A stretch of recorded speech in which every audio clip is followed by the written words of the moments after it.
And then our first talk will be given by Sylvain Martinez from NCAR, and she will speak on geoengineering and the future of the ozone layer. Okay. Good afternoon, everybody. I hope you had a good lunch. And I'm really honored to talk here as well at this review, and I thank the organizers for inviting me. I was asked to talk about geoengineering and the future of ozone layer. So before I start, I want to acknowledge 4 of my colleagues that have really contributed to the results that I'm showing today. Yara Wister, Mike Mills from NCAR, Ben Kravitz from CNNL, and Doug McMahon. And so I want to give a little introduction into geoengineering and also why we research geoengineering. And I want to show some exciting new results from new strategies to explore geoengineering from the last couple of years of research that we have done. And then, of course, talk about the impact on the ozone layer in a future climate. So, geoengineering is defined as the deliberate modification of processes in the Earth system to counteract some of the impact of climate change. And there are 2 types of geoengineering, usually. The one is really addressing the problem that is pulling CO2 out of the atmosphere, basically reusing greenhouse gases and trying to store it for a long time safely. But the problem with this approach is, of course, that these technologies are not really developed economically at this point, and also there are very likely limitations in research. And the second one is more addressing the symptoms. While we warm the Earth's surface and try to make it more reflective to reflect the shortwave radiation and make it cooler, like a shade. And this is done by, for example, brightening the surface, brightening the clouds, or putting aerosols or particles into the stratosphere to reflect the sunlight, which is called the stratospheric aerosol geoengineering. And since we are here thinking about the ozone layer, this is the approach I will talk about mostly, because we're emitting right in the ozone layer. And to give a little idea how people that research geoengineering see this. So usually it's not seen as a substitute for mitigation. It's really meant to be something that is a last resort. For instance, we are more and more unlikely to reach the climate goals of the Paris Agreement to stay way below 2 degrees, as shown in that green line. And so we are more likely to follow a scenario that will go somehow above. But hopefully, if there are technologies like removing carbon, we may go down again and follow a temperature curve that eventually leads to a stabilization of temperature. And so even if we have explored or really mitigated everything that as far as we could, there may be the idea to apply something like solar geoengineering for so-called limited time to buy some time when climate reduction of CO2 or other greenhouse gases are set in place. And in this case, for example, it would take a very long time. We have to actually go up to 1 degree of reduction in temperature, and would take 1.5 times Mount Pinatubo per year with peak time. But the idea is to really have in mind that you need to see a way out before you even start, and that's how I think about this. Even I will show some other experiments as an example. So solar radiation management is really something that we can see works in compared to many other versions, since we can measure after volcanic eruption when gases are injected into the stratosphere and distributed over the globe, that we get some cooling. And the idea is that we basically inject annually gases or aerosols that will form a shield and reflect sunlight for a continuous time, so you can cool the surface as desired. And so even there was very little funding in recent years.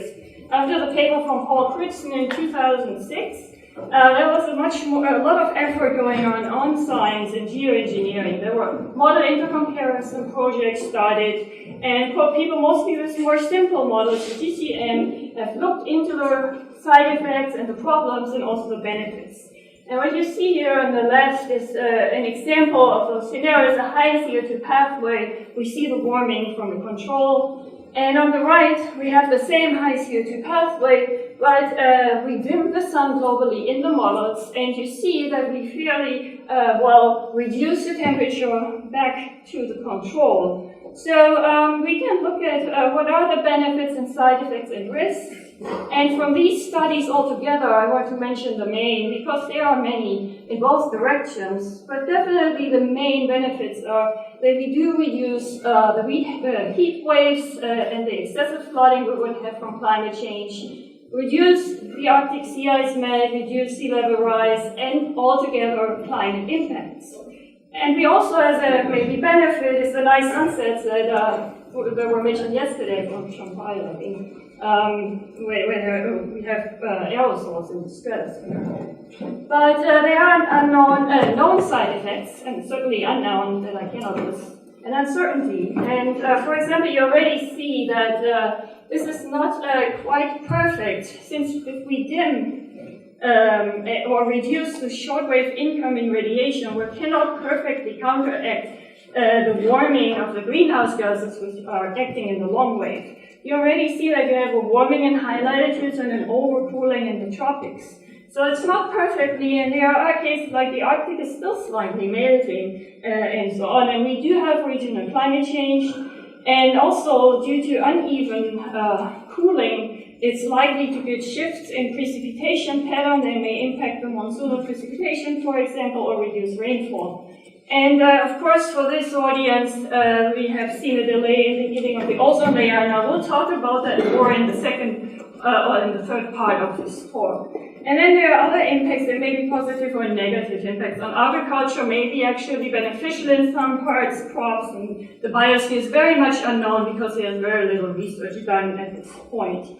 Risks and challenges certainly is, if we ever start this in a large amount, a sudden termination will cause temperatures to jump right back after 10 years. It could be a huge climate change. And if we are too far away from temperature, it could lead into that. Of course, we also don't know the climate system very well enough. What is the climate forcing? What is the variability? How do we know how much we inject? And the political and ethical challenges that it's a whole different discussion that I'm not going into yet now. So there is our new research and new strategies to think about how do we reduce these and some of the side effects and risks that I have mentioned, and especially the idea of, for example, surface temperature. We have an overcooling in the tropics and warming in high latitudes, but we don't have to have that. We can set climate goals in the beginning and say, we don't want to have overcooling because we don't have to inject at the equator. We can inject outside the equator and think about how to actually make the climate how we want to. And so Ben Kravitz and I came up with ideas to set 3 climate goals. One, to keep the global temperature balanced, but then also the equator to pole gradient and the north-south gradient, with the purpose, for example, to prevent shifts in precipitation or the overcooling. And so the idea is to design experiments to actually lead to this result. And for example, not choose one injection location, but multiple injection locations. And I will talk about this a little. And then the question about variability. How do we control variability and uncertainty? And the idea is actually to implement a control mechanism using control theory, and every year after injecting, actually seeing how much deviate from our climate goals, run a control mechanism that will lead to the result that we want. And then examine side effects again, set new goals, because there will be other side effects again.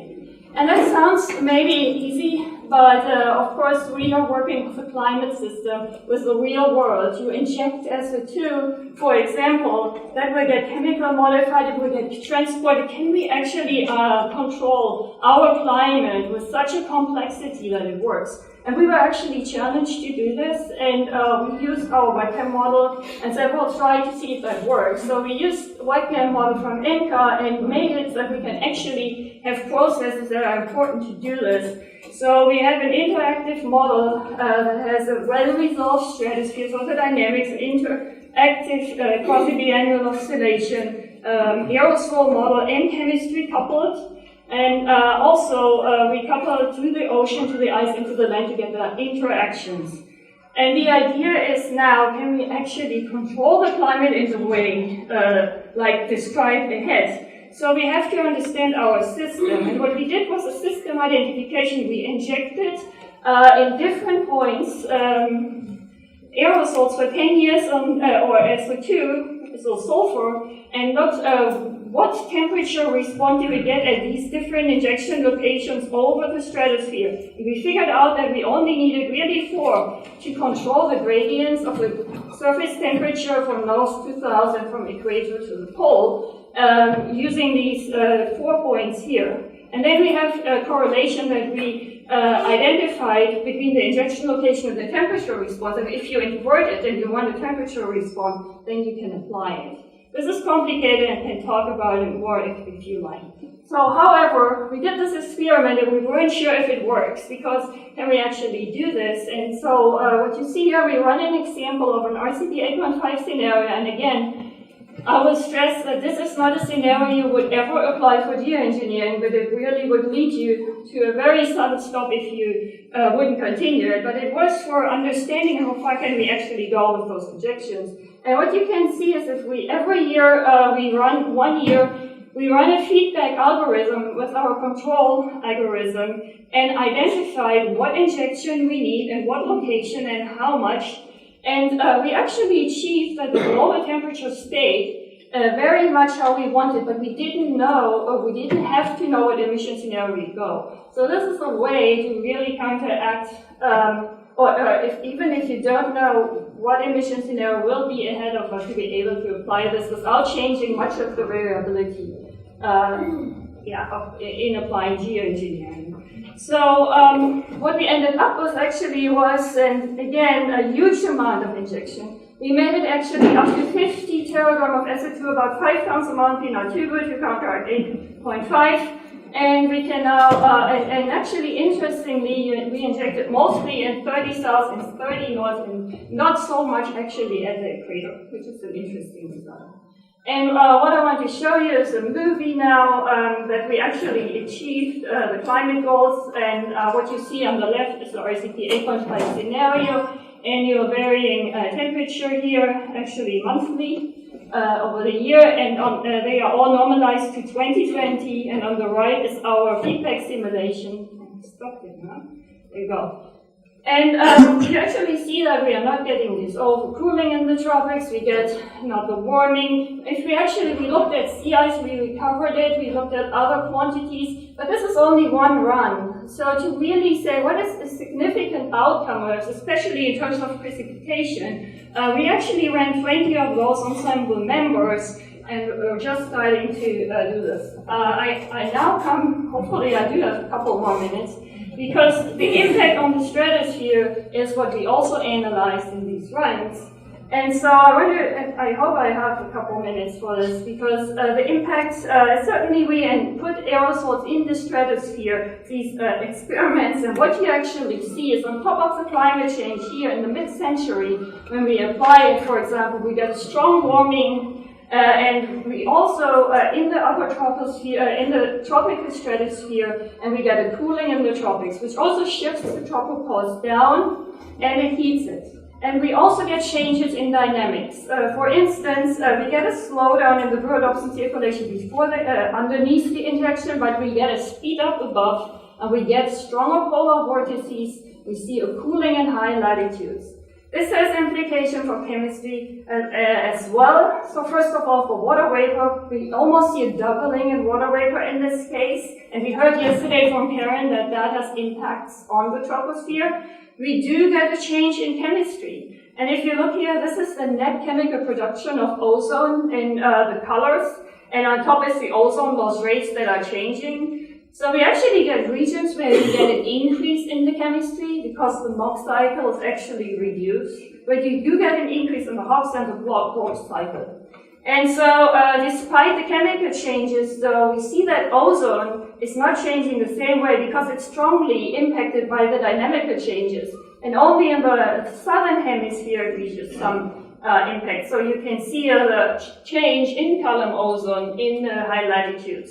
The last 2 slides are really about what is the evolution of future ozone. So we ran this ICP 8.5 scenario, and these are the observations we actually agree quite well. See the super recovery here. If we add now our geoengineering scenario, you do see a drop, but then we do go up again, and we actually have the same distance with the years. You would actually expect from the decrease in halogens that geoengineering is less important in the future, but since we started continuing to inject, it gets worse.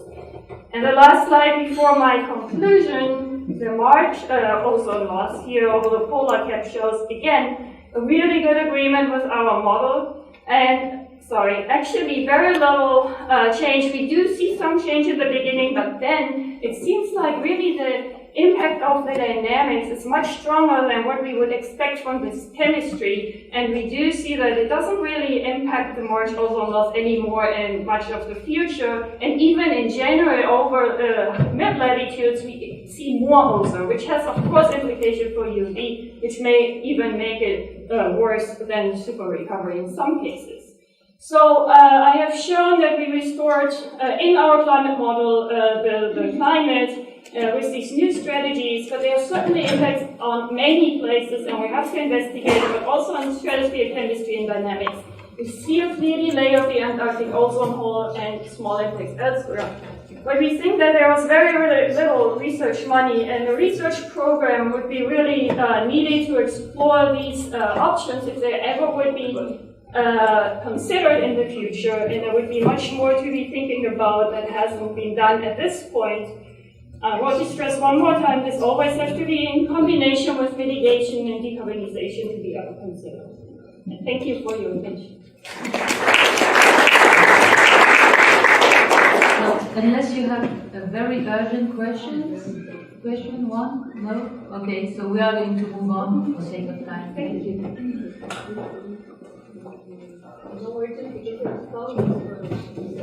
Yeah.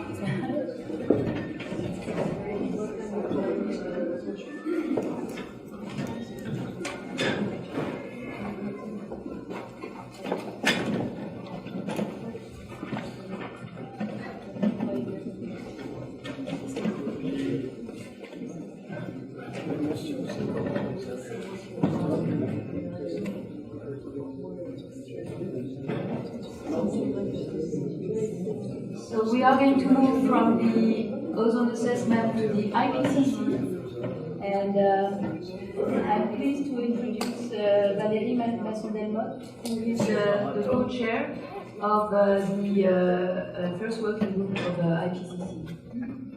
And I have a black page.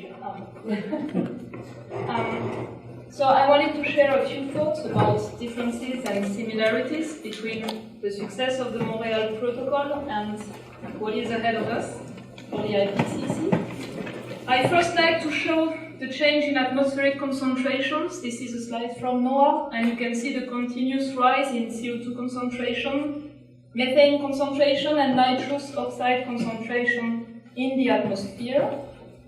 Together with the striking peak and slow decline of CFCs, the success of the Montreal Protocol, as well as the continuous rise of HCFCs, and possibly very soon a peak and decline following the success of the Kigali Amendment. As a result from this increase in the concentration of key greenhouse gases, the way human activities perturb the Earth's energy budget through changes in radiative forcing is increasing. So you can see from 1979 to 2016 here, the continuous increase in radiative forcing. The only exception to the increase comes from the radiative effect of the CFCs. I also like to remind you that in the last IPCC report in 2013, the best estimate of human influence on global mean temperature at the surface of the Earth was estimated to be very close to the observed warming. And this very simple diagram from the last IPCC report may not yet have been fully distributed and understood by all stakeholders. So you can see the effect of our emissions of greenhouse gases that would have caused more warming than observed if it had not been compensated for by the cooling effect of other anthropogenic forcings, including aerosols and their indirect effects. And finally, just to start with the physical world ahead of us, the key indicator that is commonly used to describe the state of the climate system is the change in global mean surface air temperature. It is an imperfect indicator. When you look at the energy budget of the Earth's climate, it is better to look at the heat content in the ocean, which is steadily going up. However, it's a valuable indicator for us living at the surface of the Earth, and because many of the impacts of climate change are, not always linearly, but are related to the amount of warming at the surface. So you can see that in the last years, 2015, 2016, we are reaching more than 1 degree Celsius above pre-industrial levels. This exact assessment from one scientific study with a work done to estimate a pre-industrial reference level is highly relevant with respect to the long-term goals of the Paris Agreement, which is to limit global warming to less than 2 degrees. A few parallel historical aspects. The emergence of scientific knowledge related to human influence on stratospheric ozone and climate together in the 1970s. I showed the record from Mauna Loa, which played a key role in understanding how much we alter the state of the atmosphere. The first climate models, the first atmospheric models and climate models were applied, in fact, to both issues quite early in the 1970s, and the first intuitions with crude models have been since that time refined and confirmed.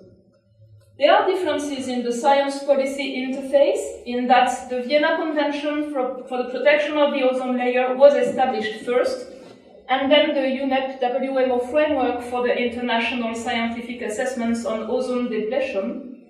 And at the beginning, there were contrasting assessments from different research bodies.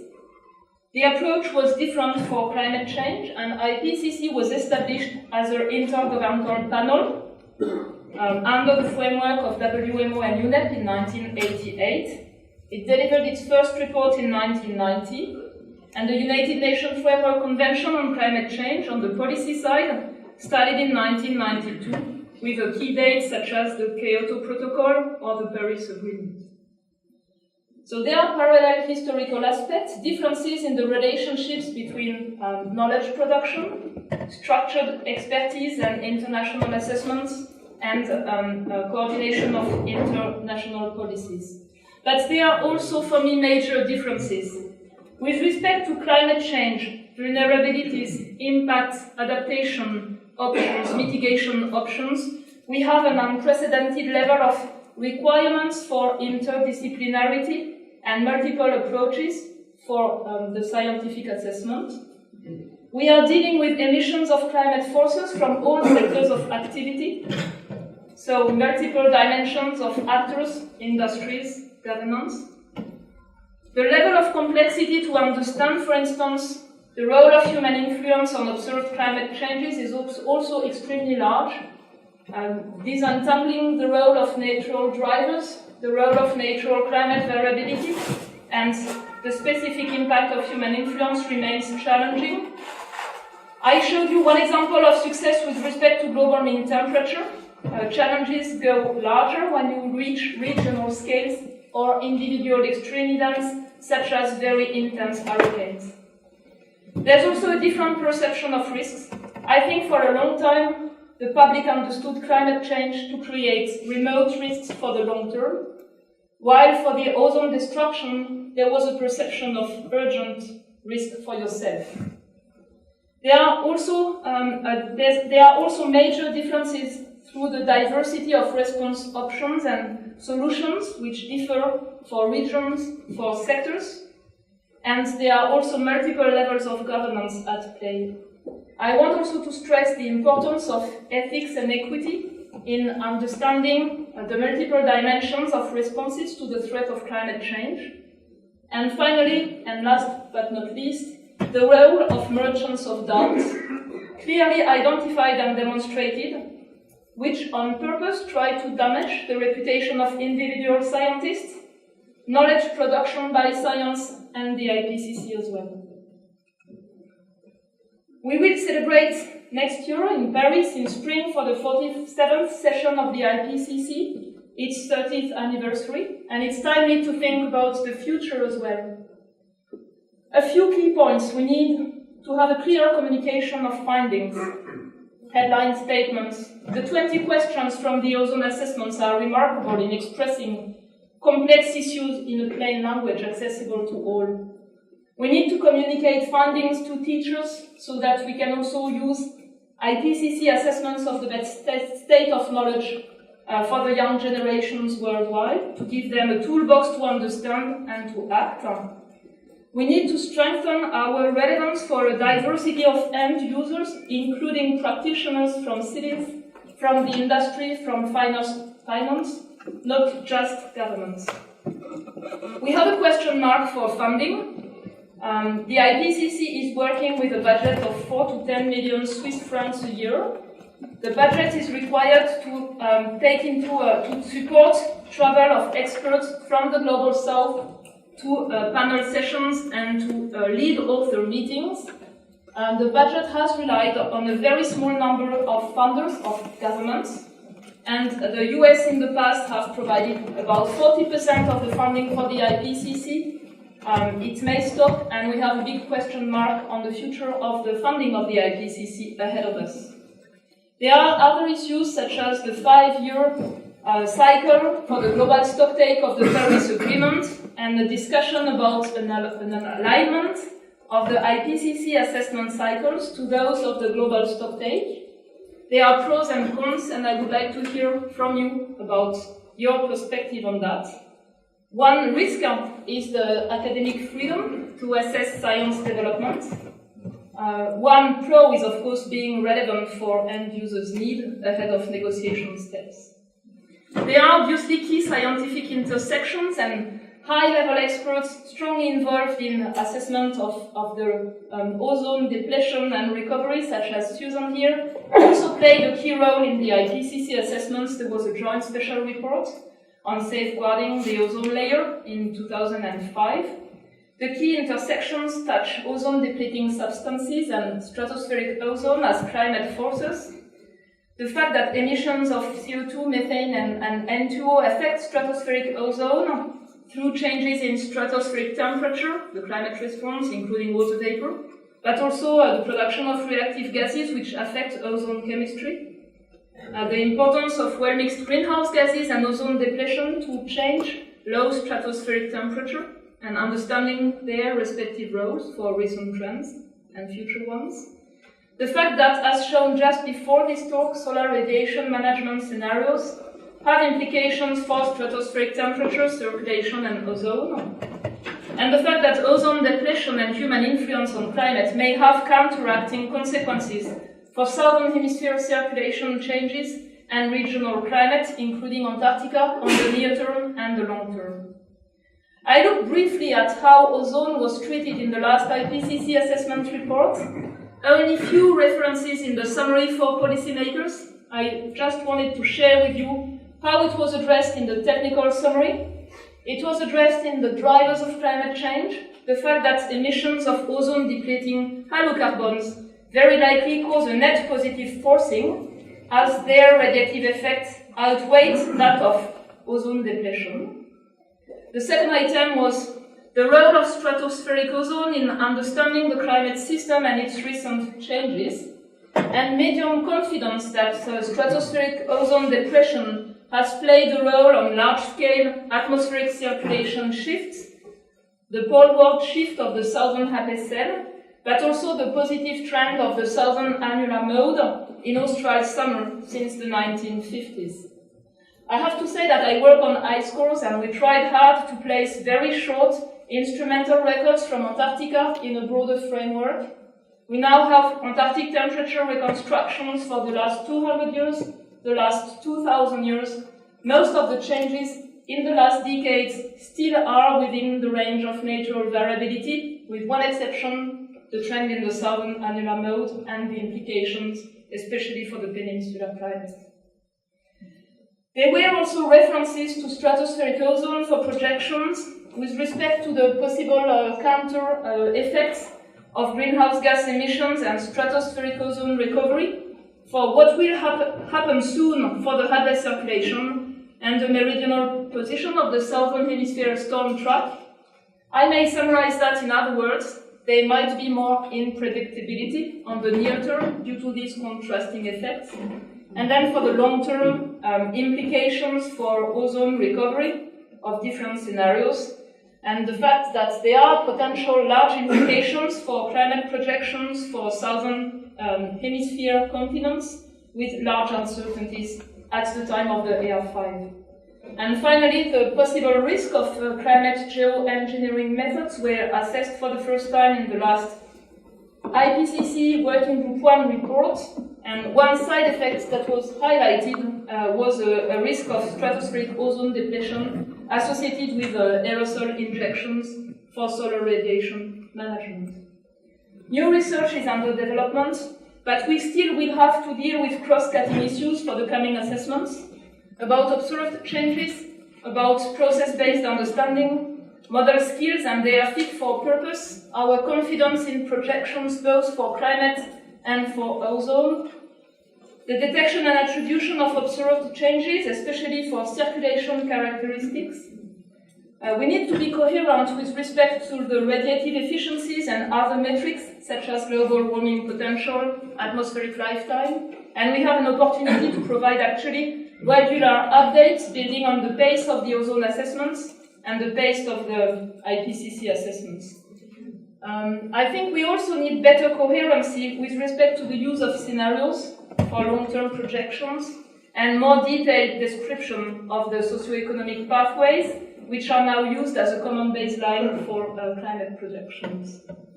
I think we have an opportunity to implement coordination, but only when we have selected the authors of our next report, which should take place by the beginning of next year, and they will meet for the first time in June 2018 for this cycle.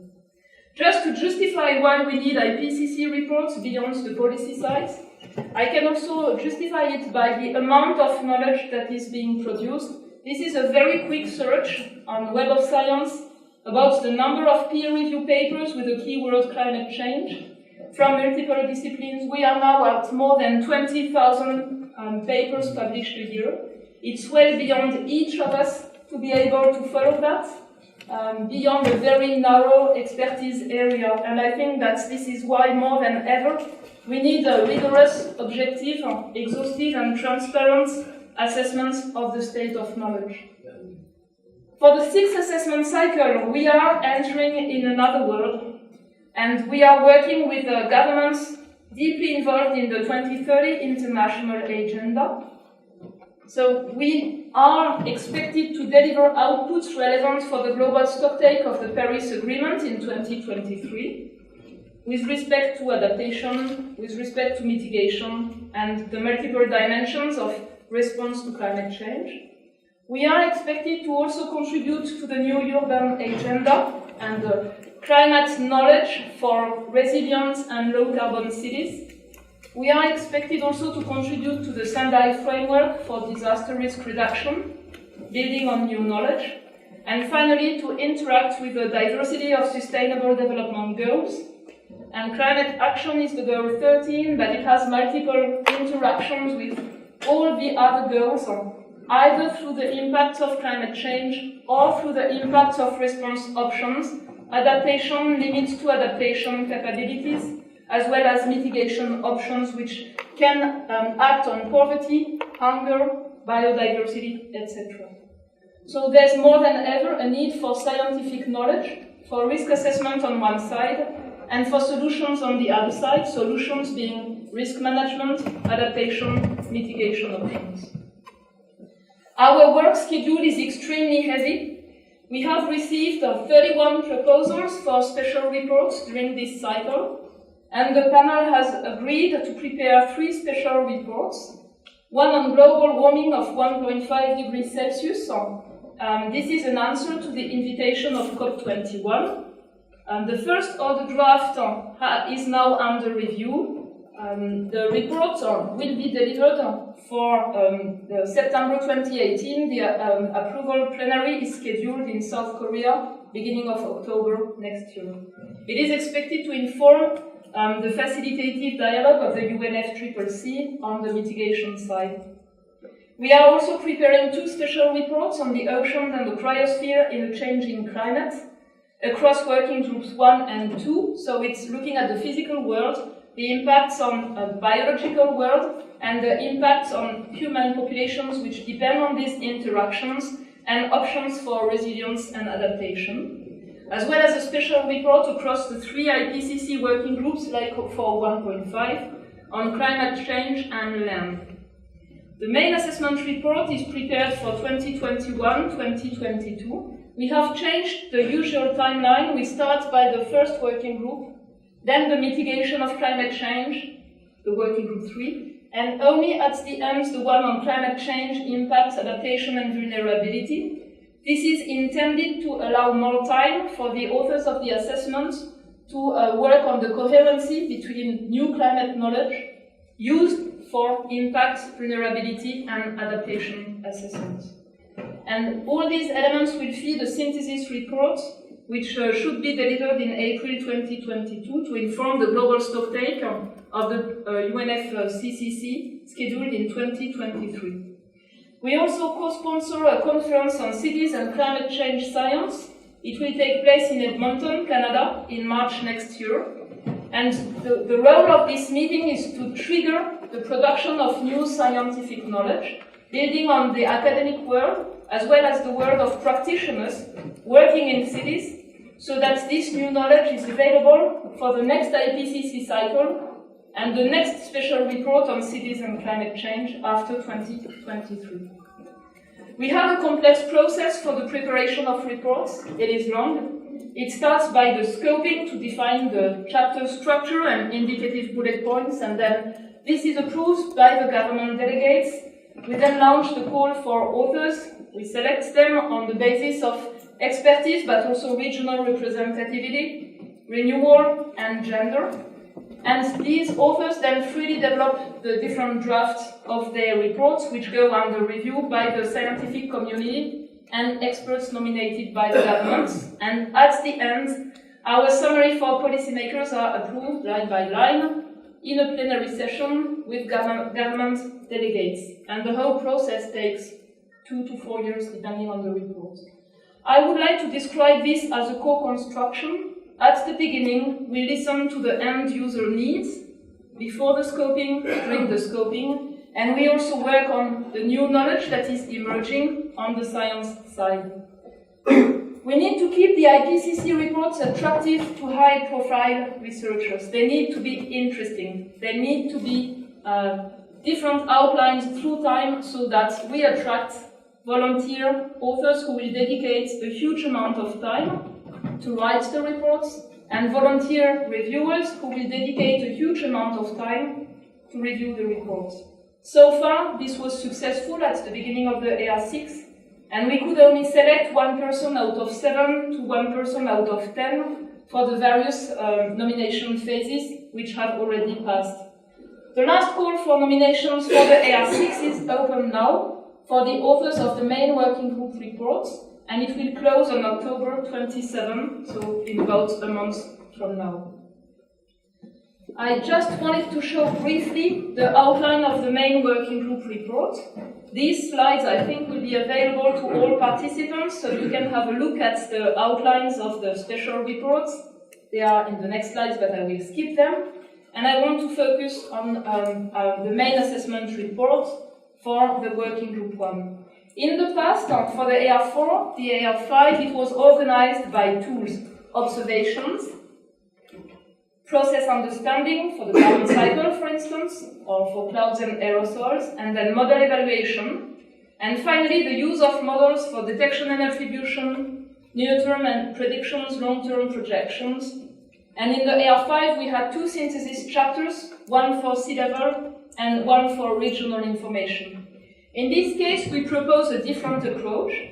The first set of chapters is focused on the large-scale indicators of the state of the climate system. with first observations, the changing state, second, an assessment of human influence on the climate system at the large scale at the beginning, and then the projections of future climate change at the large scale, using near-term information as well as scenario-based long-term projections. We then have a set of 5 chapters that are focused on key processes which shape the response of the global climate system and have implications for regional climate. It includes the global carbon and biogeochemical cycles and their feedbacks, a specific focus on short-lived climate forces, where we are also going to look at the interface between air quality and climate change, the processes that shape the Earth's energy budget, including climate feedbacks and metrics of transient or equilibrium climate sensitivity, a chapter dedicated to the water cycle changes, and a chapter dedicated to an update of knowledge from the special report on the ocean, the cryosphere, and sea level change.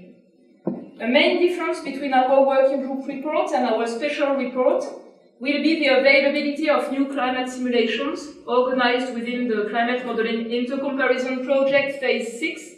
We do not expect them to be fully available for the special reports, only for the main assessment report. And finally, we will have 3 chapters aiming at providing climate information at the regional scale, one about the methods to relate global and regional aspects, one on weather and climate extreme events in a changing climate, as an update from a former IPCC special report on extreme events, and a chapter aiming to provide climate change information for regional impact and for risk assessment. And with that structure, we have a much clearer handshake between the physical science basis and the needs for mitigation pathways and scenarios, and a much clearer handshake between the physical science basis and the needs of climate information for vulnerability, impact, and adaptation assessments. I will skip the presentation of the other working group reports and would like to finish by this slide from the Global Carbon Project last year. It shows an estimate of global CO2 emissions from fossil fuel and industry. You see the sharp increase since the 1990s, but also a sign of stagnation starting in 2014. Is that an early sign of a shift in the global energy system, showing possible success of climate policies? Is it just an artifact of the energy market and the economic growth in specific countries? Only time will show, but it's important to see a sign that at least emissions of CO2, a key greenhouse gas, are not accelerating in the last years. Thank you for your attention.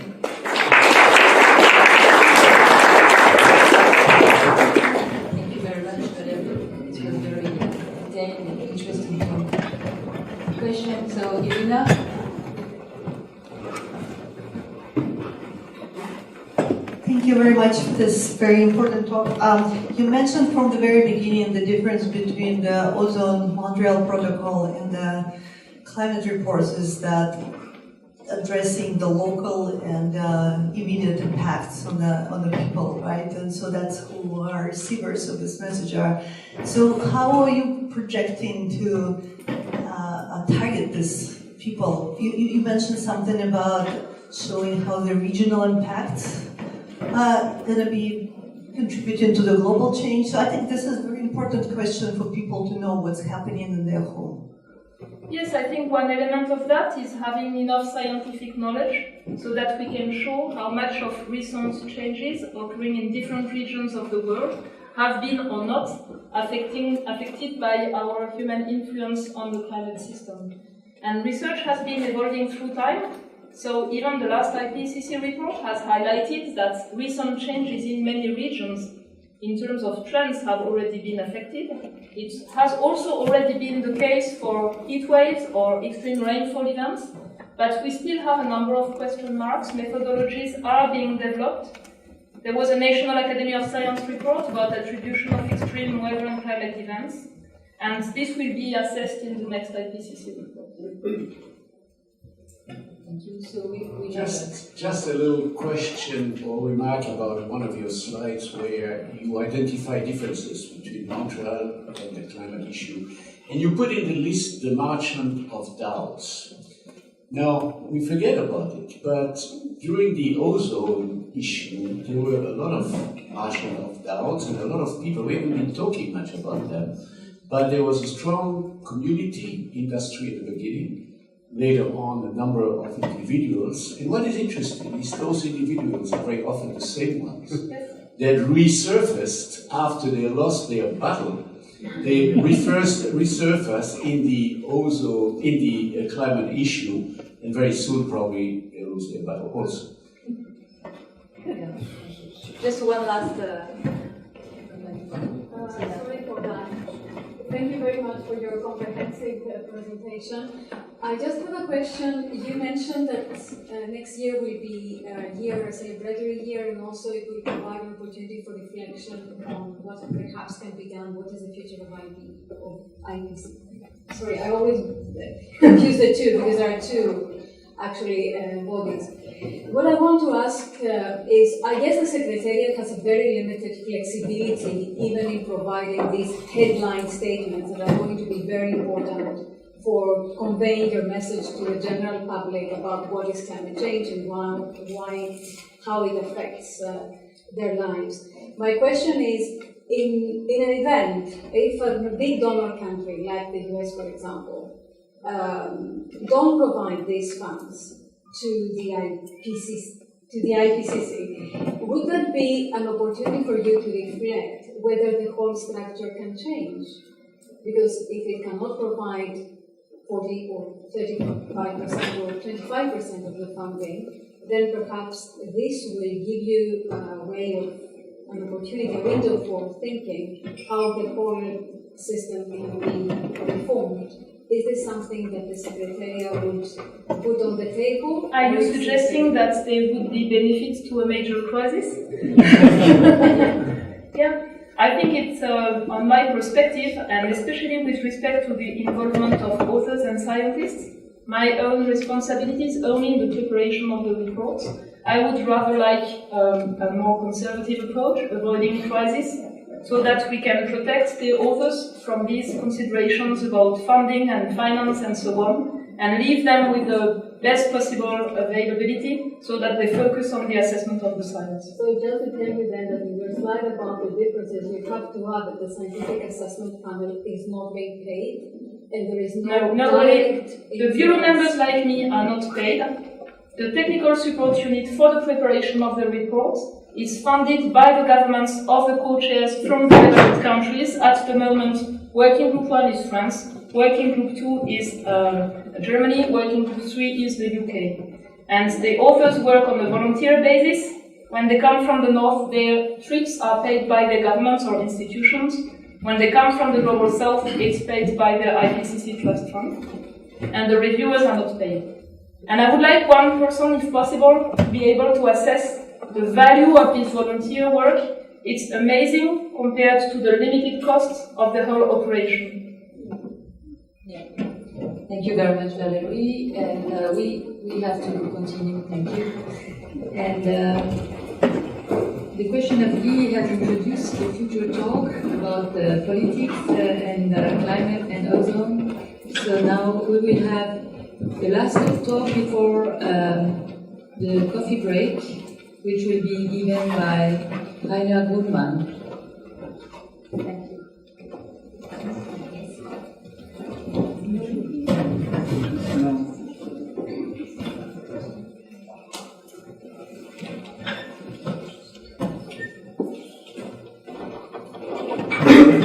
Well, thank you, Sophie, and the organizers for having me here. It's a pleasure, especially given the fact that I'm not a scientist, but a social scientist. So I'm a sociologist by training and a political scientist, and I'm working in the field called Science and Technology Studies, STS for short, which is a field that looks at the interactions between science and society.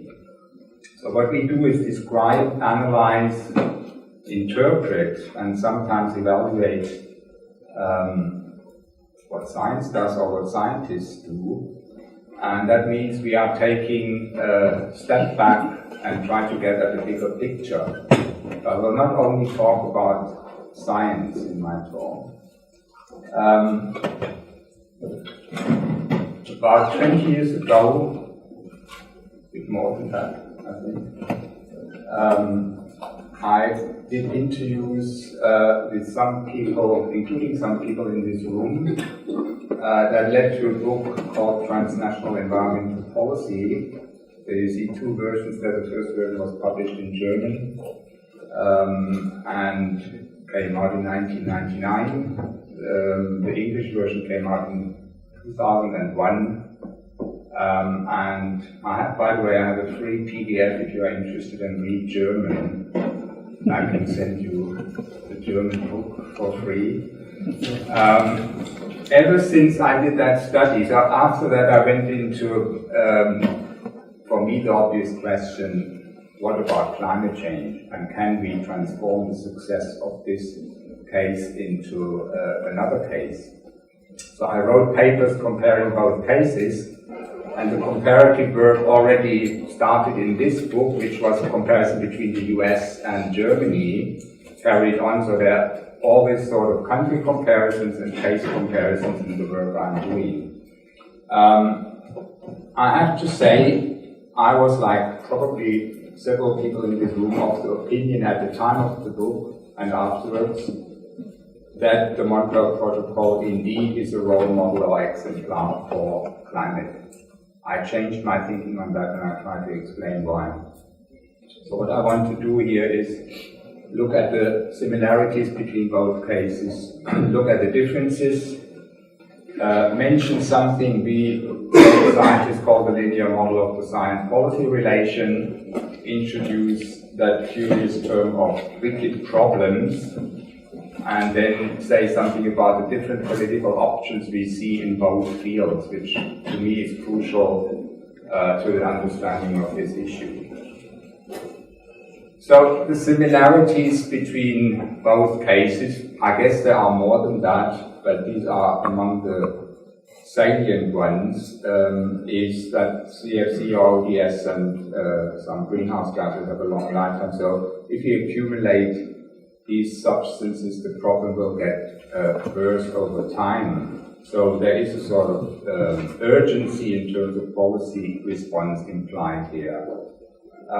There is also the fact that this is a global issue, so it could mean that even if nearly all countries agree to reductions of emissions, one country, rogue country, could start producing, in the case of the CFC, at least enough to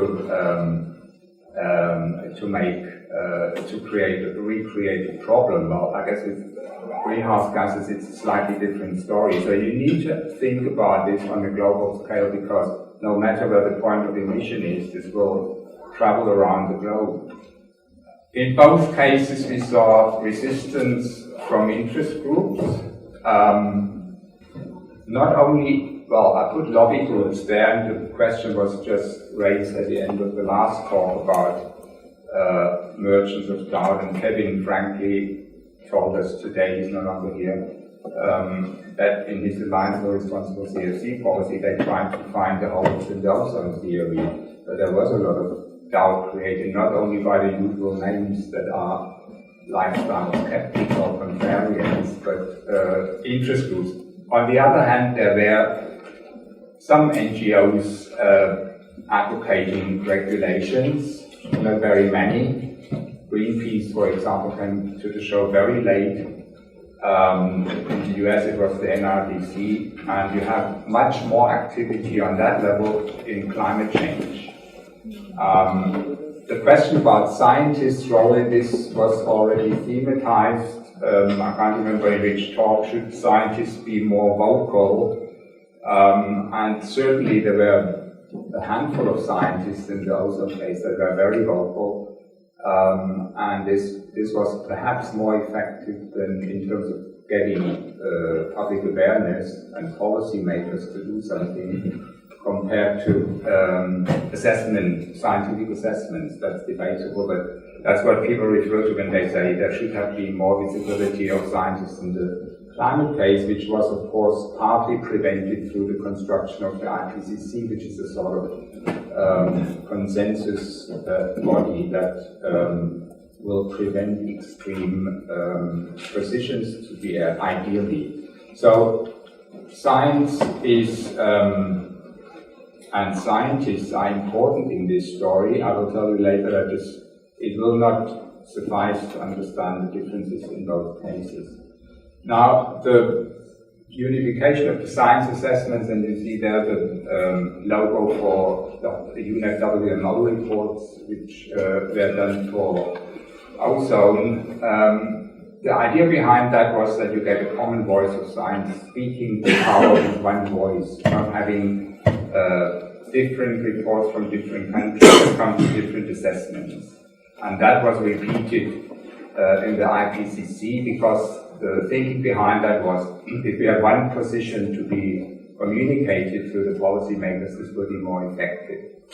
I think that's there is some flaw in that argument. We'll see in a minute. Now, the differences between those, so on the left, when I have columns, this is the blue ozone and the red hot climate column. If you read across,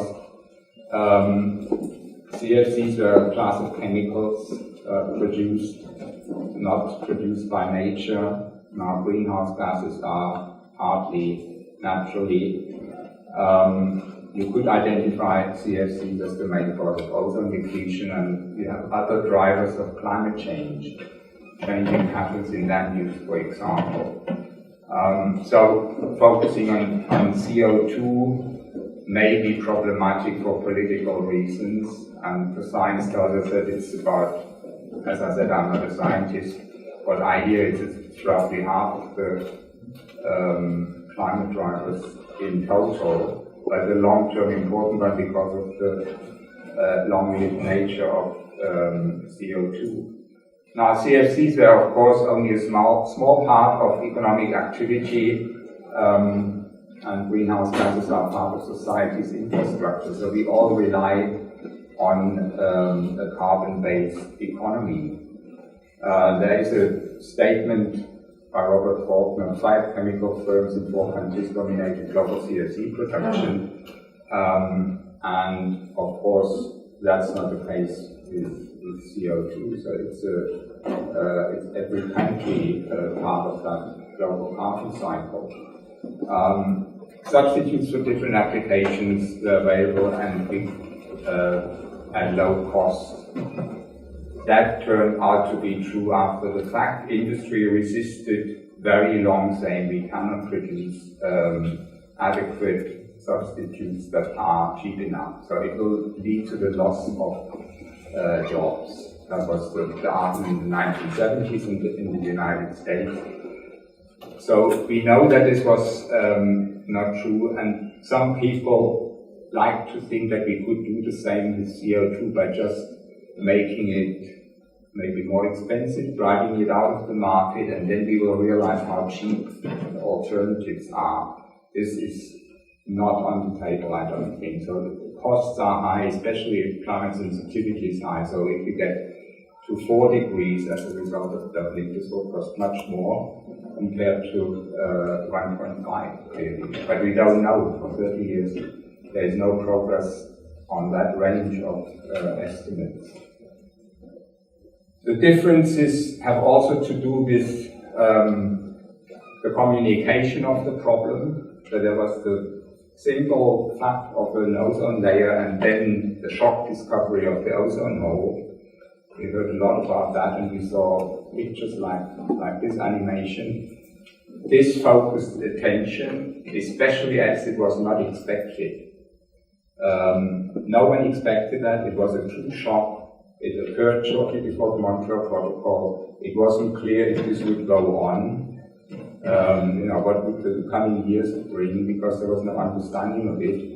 If you look at the right with climate change, we have many symbols to alert people to the fact that we have a problem, rainforests, droughts, floods, extreme weather events, and so on. So there are lots of things that are used to wake people up, so to speak, and not one focusing device.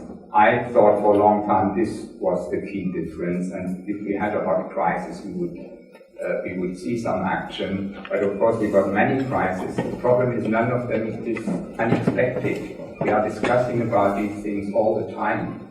So it's already anticipated. So even if the Western Arctic ice shelf came off, this has been a topic for decades already. So, and then there's the problem that, you know, it doesn't stop there. There are other alleged links of climate change, either to volcanoes, earthquakes, obesity, and famously, perhaps you have read the controversy about the surge of Syrian migrants. So what is the proximate cause for these phenomena? If climate change affects everything, of course, climate change will affect everything we do, and then it becomes a meaningless concept. So we are away from this focused view of having one problem that we can deal with. Okay, now I will mention the linear model of policy making, which assumes that you would be able to translate scientific findings into policy measures. And that is why you have this kind of architecture of unified assessments. So you get a clear message to the policymakers, and there is basically one panel that tells them what the outcome is and what should be done. So science speaking with one voice. Now this may be the case with ozone. I'm not sure if this was the decisive fact for getting Montreal, the Montreal Agreement. The question is, additional question, was science in the driving seat? And I think many scientists like to believe that because they had an influence in technical panels and assessments were taken on board without much contradiction, in contrast to climate. But you will see in a minute that this is perhaps only one part of the story. It would be a reductionist account of giving science all the credit. I don't want to diminish anything people have done in terms of research, don't get me wrong, but this is just seeing the bigger picture. We need to talk also about other things. Now with the IPCC, we had this unified assessment idea. Of course, it wasn't done like the Montreal process. You had governments interfering with the final wording, something Stephen referred to as censorship. So some people are not happy about this process. And of course, you get still people who disagree, who are very vocal in the media. So if you construct a consensus apparatus and people inside that play by the rule, nothing prevents someone else to say something different. And of course, the media will go and search for them because they think, you know, these thousands of pages in the reports, can't we have something more powerful and snappy, especially if it's against the grain. So I think the message from science studies is that you would usually expect that science can be the agenda setter of problems, but does not formulate policy. That's what policymakers do. It so happened that in the case of ozone, many times the policymakers said, we do what you recommend. But that's not the case with climate change. It is the case with some problems that I will call in a minute tame problems. So we have this unique crisis signal. I showed you there are too many crisis signals, but none of them shocking. We had Sherry Rowland early saying we need to reduce CFCs through pragmatic steps like getting rid of them in pump sprays, in spray cans, and use pump sprays. That's something that was done like 2 years after the publication of their paper. What do we have in climate? No regret policies. We have started doing that in some countries, driving up energy efficiency in various industrial processes, and in transport, cars in Europe are usually much better in that regard. But we don't get there, of course. It's, purely 5% to the required 80 or 100%. You can't see how that would be done through such pragmatic steps only. Now this is the point where I'm going to point to the limits of science. So if we take the bigger picture, we need to talk about political and economic constellations and their shift over time. So the United States had adopted a regulation in 1977, I think it was, the Clean Air Act. The industry said this is based on shoddy science and it's unilateral, no good, and so on. We need a level playing field because European producers of CFCs are picking up that slack in the world market, so they produce more. But they had a reason all these years up to Montreal to say we need to rectify this. The European chemical industry needs to do something as well. So the industry had a sort of interest. On the one hand, they didn't want additional regulations. On the other hand, they said, okay, it's maybe in our interest against our competitors. So this constellation was important. And this was powerful. Montreal was signed under Ronald Reagan, right? And then DuPont changed its position after the discovery of the ozone hole, which triggered a bandwagon in the industry. So European companies were not happy with that because it was sort of surprise decision and unilaterally taken by DuPont without consulting their European partners. Now, in climate, we have a different constellation. We have much less, if you look into the future, you probably have much less weight given to Western rich countries because they will peak and stabilize and stagnate with regard to emissions. But the fast developing countries that's where the show will be. So you need to have an agreement there, which of course didn't come to pass until Paris.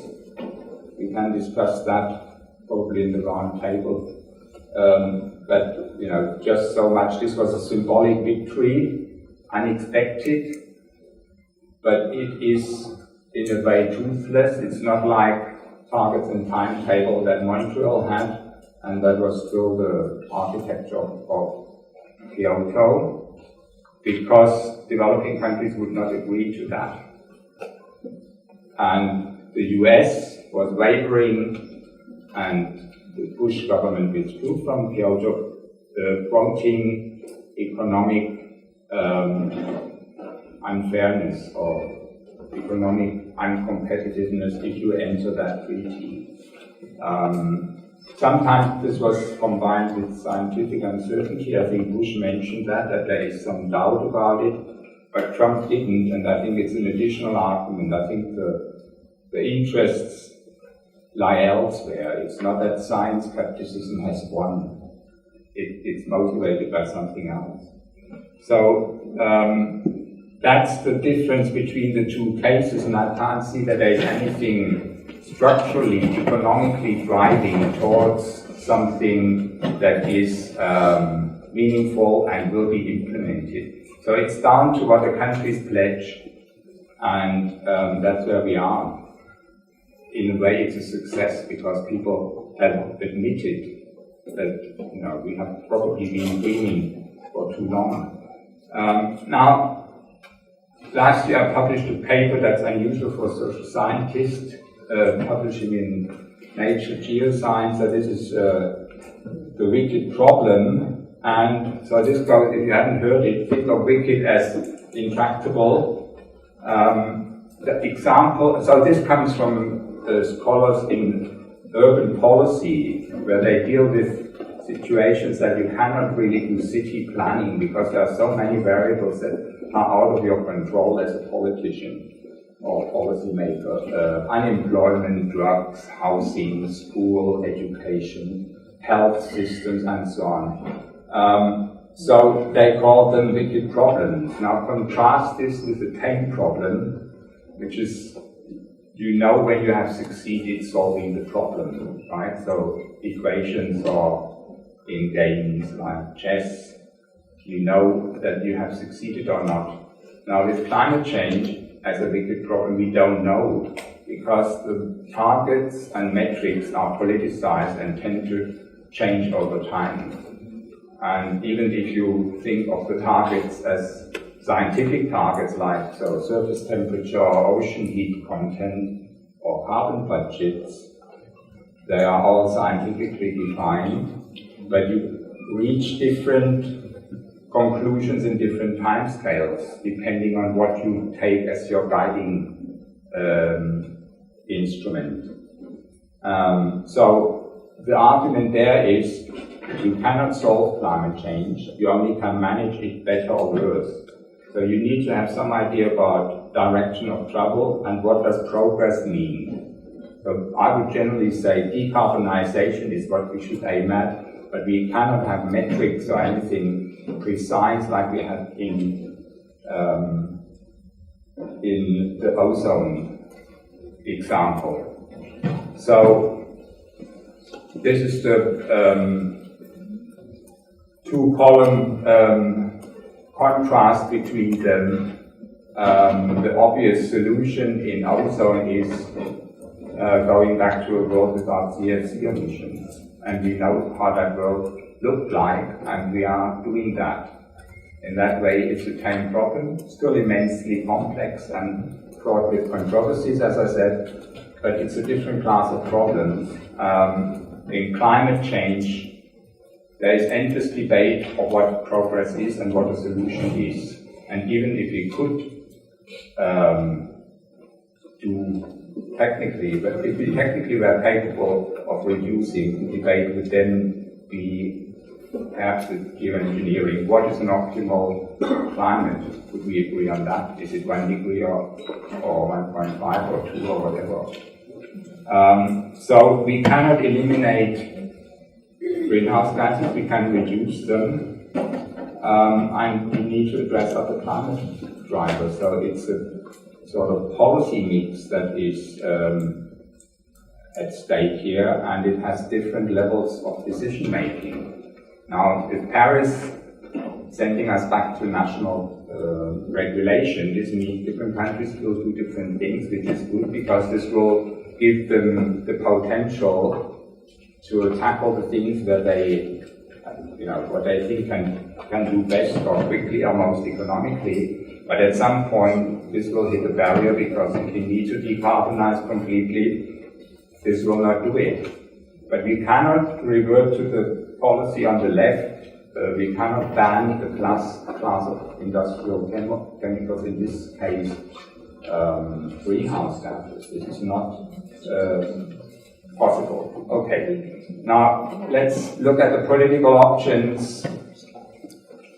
These were two in ozone: do nothing or ban or phase out CFCs. And we heard how this was done through PEEP.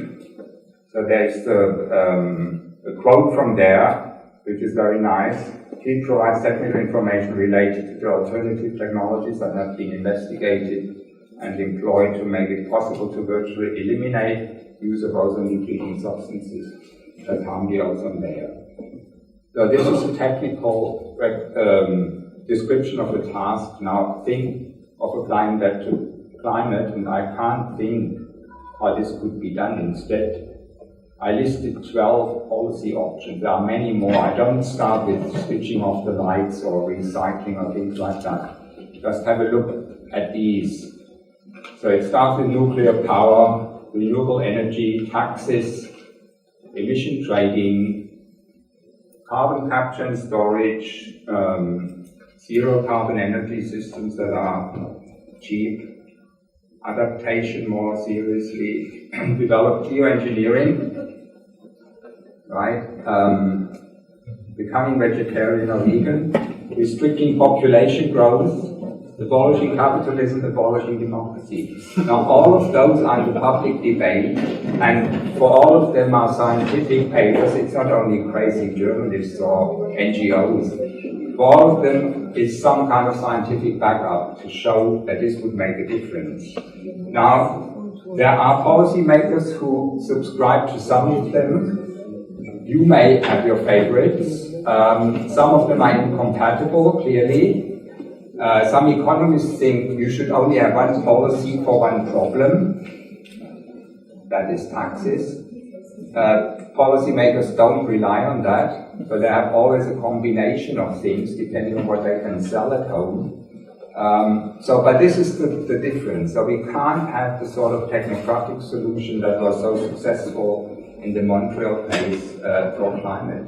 This is immensely politicized. This has arrived in popular culture and everyday communications, and that's where the climate debate is, if you think about it socially. So it's not like Stephen said, we had no public pressure or no public arguments there. This was done by people who knew what they were talking about. This is the thing that affects society. But if you think that scientists have a special place in that, they need to argue for something. The IPCC says it's not policy prescriptive, it's policy relevant. So there is very little guidance coming from the IPCC. So in a way, there's a mismatch between the science and what we need to do politically. So I'll stop here and let you have a look at the conclusion.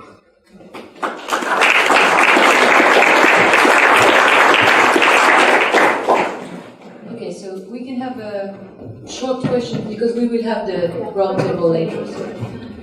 Yeah. I just want to ask one question. Can you back to the previous slide? So I guess I want to challenge a little bit that the appropriate comparisons between climate and ozone depletion, right? I mean, yes, you can make this comparison, but I don't think it's the best one. If you compared climate to air pollution, you would actually find that almost all of your 12 options would apply there. And yet, it's a problem that we don't solve, but we manage it. We recognize that people die, that there are bad things associated with it, so we ought to make some choices. So I find the comparison a bit unfair, really. Yes, ozone was in many ways easier problem to solve. That may not be the right word. Ozone was amenable to the way things evolved, I guess.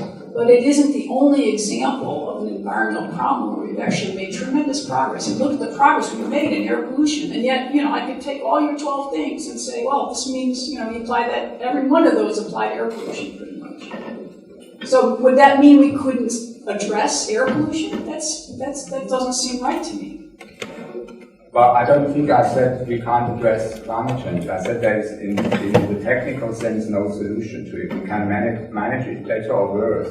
And if we define air pollution according to substances, I think we could think of it as a tiny problem, because you could say we reduce NOx through, I don't know what, banning diesels from inner cities. So you can define it properly, and then you have a technical solution. But the question I pose is, can we transpose Montreal logic and the architecture to climate? That's the question. My argument is we cannot. That there are other cases that may be tame or wicked is interesting, but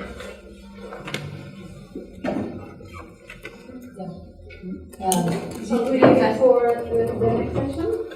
Sorry, do you want me to leave it for the next session? Yeah, I think because we have to, so we have a break, coffee break. We have to be at 3:15, I think, sharp, because some people of the roundtable, they want to leave, so we have to finish the slides. And, okay, can you sit, please?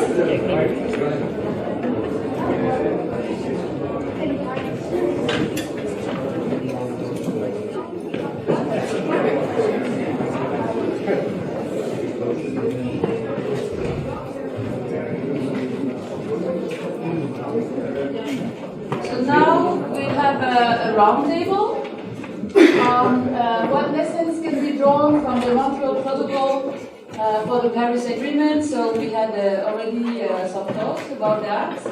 And so this will be an opportunity for you to really ask questions. It's really your chance to be vocal on these issues. And the panel will include Professor Yves Ranceur from Einstein on the left, Dr. Gus Lenders the center, Tina Biakuli, from UNED, Dr. Anderson on the right, and then Professor Goodman that you just heard, and moderator Valérie Masson-Delme kindly accepted to be the moderator of this roundtable. So I give you the floor. Thank you. Thank you very much. So just for a warm-up, we will start by a discussion and an exchange within the panel participants. And my suggestion is to take 3 different steps. The first one is to discuss briefly about the science part. The second one about the science industry part. And then the third part is the link with the policy. And what's the third one? The policy part. So if we start by the science, clearly what was important for Montreal was the early warning, a few science turning points, a few science champions who dedicated lots of time actually to explain their findings and the importance of those findings to other communities. And I would like to hear from your perspective, what are the lessons learned from the science dimension behind the Montreal Protocol, and what could be important for the Paris Agreement and other dimensions of environmental sciences. Who would like to start? Him? Okay, thank you. Well, I'd like to basically, for the sake of the discussion, perhaps highlight 2 or 3 issues that I think have been important in the Montreal exercise and could be important for the future in climate aspect. I think what made the Montreal Protocol a success is, first of all, leadership. Leadership in the scientific community. I mean, there was a great team of people who have been working on these questions, and there's been leaders. One of them is NASA, and NOAA. Both institutions have been playing a very decisive role, not only in launching satellite, organizing field campaign, but also supporting the academic community to analyze the data, to do interpretation of the data, and in fact to basically transform the science into assessment. I mean, the assessment on ozone came really as a result. I mean, Bob Watson in particular, Albritton, Jeremy, all these people who were scientists kind of brought it up, bottom up, into an assessment issue. And that has, and I see somewhat parallel situation in the climate issue where the IPCC is really a bottom-up process where the scientific community brings together what it has performed in terms of research in the previous year and try to make sense of it so that policymakers can get the information that, one type of information that they need. I also believe that a very specific issue that made the Montreal Protocol a success is that it recognized a step-by-step approach. Montreal did not solve everything. Montreal said it's a first step, but research is needed to continue to understand things, and we will have amendment in the future. And now we even start talking about the Kigali Amendment, which is essentially an amendment that has less to do with ozone, but really more with climate. The other thing that I believe made the agreement a success is really the multilateral approach that is still also in IPCC and in the climate issue. But I think today we see sign of basically questioning the multinational issue and turning very often into a unilateral issue. I mean, we see it with what happens in the United States in particular. The United States has created the international multinational system, multilateral system, and is now questioning it. I think it's a big danger for the future, and in particular, the Montreal Protocol benefited from it, but it's a danger now for the climate protocol. And finally, I would like to highlight the importance of issues like surprises. I mean, clearly the Montreal Protocol was almost signed before the ozone hole was discovered. The ozone hole was not, administratively, it was not a major driver of the Montreal Protocol. I mean, it just came to reinforce things at the very end. Surprises can always happen. And I think in the climate science, we can also believe that surprises will come. What happens, we have the models projection that tells you something. But what if we have surprises? What if suddenly the number of hurricanes or the strength of hurricanes becomes every year more and more intense than we have anticipated from the model? What if the carbon doesn't go where we anticipated it would go? So I think that a place for the research and relatively fundamental research needs to be in place, remain in place, as we do those protocols, work on those protocols. And what I've seen with ozone is that very soon after the Montreal Protocol, the funding for the ozone research went up in many countries of the world.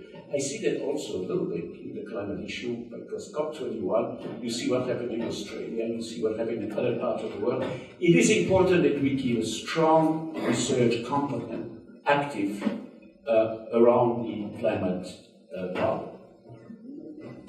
Who would like to express views on the science part and maybe react to Guy? Give us a chance to comment. I'd be glad to. Go ahead. Okay.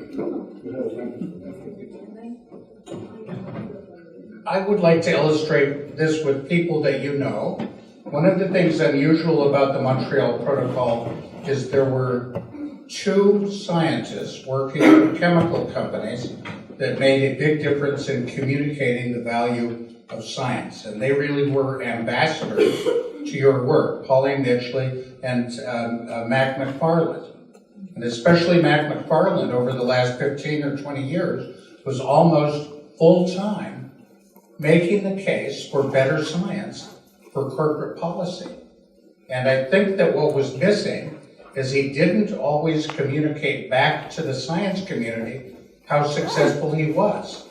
But what Kevin Fay said this morning, if you went to Mac McFarland's retirement party, what Kevin said there was he was the mentor and the coach for Kevin in making the case to other companies to keep this coalition alive, which has just written to the President of the United States and said, we want the Kigali Amendment. Can you imagine that? This is fatal for a company to do this. This is incredibly brave to do that, to say we disagree with the President of the United States, we agree with the science, and we want to proceed as if nothing had changed. So you're getting this huge strength. So my advice would be, we need to rekindle the paths of communication that we lost because Pauline and Mac are not involved in this anymore. And I think we can do that. So maybe from this meeting, we'd start saying, how can we connect the most articulate scientists with the corporate people that would listen carefully, and then come back to the people, for example, who finance science and make the case that you guys need more money. That would be a useful communication strategy, and we could do that intentionally rather than to take it for granted what Mac was doing. Thank you. Tina? I think, first of all, I wouldn't like to start my statement or intervention saying what the Paris Agreement would learn from the Montreal Protocol, because I think this is very unfair and the 2 processes are quite different. But what I want to say is that for me, science and Montreal Protocol has 4 very, very distinct characteristics. One, and the most important, the most precious one, is that the parties or any political body was totally hands-off from the work of the scientific assessment panel.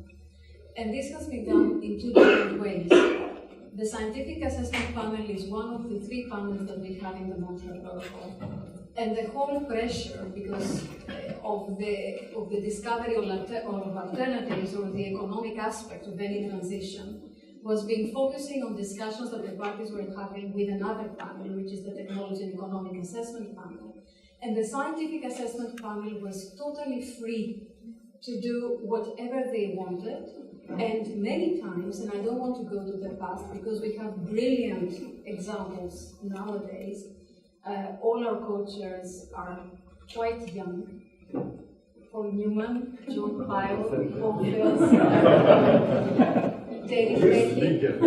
Yeah, quite young. And they are doing an incredible job, because when the parties were saying, no, your mandate is only about ozone depletion, they were talking about climate change, because they said that with a lot of pride in the meetings of the parties, that science cannot recognize borders.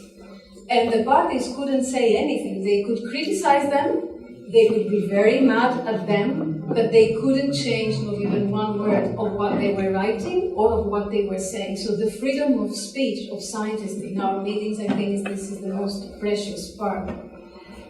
And finally, I think, and I would agree with the first intervention, the fact that in the scientific assessment panel, the perception that we have NASA, NOAA, University of Cambridge, and also University of Rwanda being the co-chairs of the panel gives a lot of credit and breathing space to all parties and to our community to trust the findings that these people bring into the table as institutions, apart from anything else. Thank you.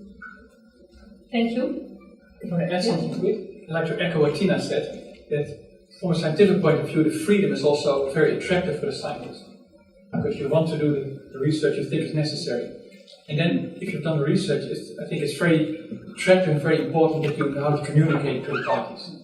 I find it very gratifying to be part of the process, although it's a different community. I find it also a great learning experience to participate with the delegates, and I think it's also very important to communicate your results. And I'd like to echo one group which is not mentioned here. Also, not only industry is important, it's also the NGOs, I think, play a very important role. They also pick up the science, and they know how to communicate it and bring it to the public, which as a scientist is much harder to do. So there's also a fourth group in there. Another thing what we said in the beginning, that it's mostly a start and strengthen process that we start with the Montreal Protocol, which is always surprising with Kigali, that it seems almost to be an endpoint already. You immediately go to a 40 to 80% reduction in 2045 and 2035. So it's not just a first step, it seems almost an endpoint. And that's, I think, I don't know why it came about, but I think that's a very striking feature of this dimension. Thank you. Rainer, would you like to add something on the science part? I'm not clear if we are comparing Montreal and Paris. Is that what you wanted? Not just comparing, but thinking about lessons learned from 30 years of expertise, assessments, dialogue with the industry, implementation success and governance, basically. So the first pillar of that was the role of science in the whole process. So based on the work I did some time ago, one lesson that hasn't been mentioned so far was, or only implicitly, was the role of what I would call science advocates. So the author of or one of the authors at least of the first paper that set everything in motion was a public communicator and was concerned about the issue and dared to speak out. This was before any assessment work had been done. So this is Sherry Rowling, of course, and he persisted with that, and this was a high risk, to his career. But he built up credibility through that, and he persisted. So when the crisis of the ozone hole happened, he was, of course, quick to communicate, and according to my information, he was the one who coined the term ozone hole. He spoke to the New York Times, and this was, he could only do that in a way to alarm the world because of his credibility he had gained through the years that went before. So, for a long time I thought this was the decisive difference, like there are also no other things. I think this has to be seen in perspective, but what we get with the arrangement through the IPCC is that this has been much less pronounced because it was seen as not appropriate for scientists. Nevertheless, some kind of advocacy has been done without saying so. So you didn't want to appear partial or advocating a policy because the IPCC is not advocating policies. And then you get, of course, backlash from people who say, you are not a scientist, what you do here is policy recommendations. And that is a very unfruitful tension people are under, I think. So I would agree with science assessment in the Montreal process being non-governmental, just expressing the science adds enormous credibility. And if you have free discussion, people being free to discuss that in civil society as they see fit, there might be others who disagree that we have a big problem on our hands, right? Then you would have probably a more informed debate. Because the IPCC the way it communicates is not accessible to the public. But these thousands of pages of reports, even the summary for policymakers, someone from the inside said, you know, this is a misnomer, this is a summary for scientists. Policymakers can't make sense of that unless they have a scientific training and already are on the inside. It doesn't inform policy making. It summarizes policy-relevant science, but it doesn't give us a steer on what we should do about the problem. Can I say something? May I first? Yeah, you should. I would not like to defend what happened in the past, just say that there were headline statements from the working group one that fit on 2 pages in a plain language, which I think were the best possible way to communicate clearly the knowledge of the climate system and climate change, which is the one most remote from the daily life of policymakers. And I'm highly confident that policymakers understand very well what is said about adaptation and about mitigation options. I'm highly confident they understand each word of that. And with respect to the scientist part, I'd just like to add one thing. It's a small community. It's a small network of scientists doing observations, understanding processes, doing the modeling for the ozone or for climate as well. You know, it's not that huge. And I think a challenge is the burden on them due to the assessments. We need to minimize that. And also the support offered by their institutions. You know, free time, less teaching, understanding that you publish less when you write an assessment and it should be recognized. Support through chapter scientists, all of that is really important as well. To facilitate the involvement of diversity of profiles in writing the assessments. I suggest we move on to the industry part. Briefly, we've already touched the importance of the dialogue and key players who can communicate science to the industry. I also understand that the satisfaction of the industry with respect to the phase-out of ozone-destructing substances played a key role for their support to the phase-out of HFCs. Do you think that the Montreal Protocol changed how the industry approaches environmental issues? And what are the needs for the industry in terms of more knowledge related to other substances? Would you like to express your views on these aspects? I have one suggestion. The deep history of the questions and answers from the every 4-year assessment is it started when Bob Watson and Dan Albritton wanted to anticipate and answer the cynics before they had a chance to take their arguments to the public. So it was a preempting document, but over time, when the cynics were defeated by the science and fell away, it became a principal document of educating policymakers.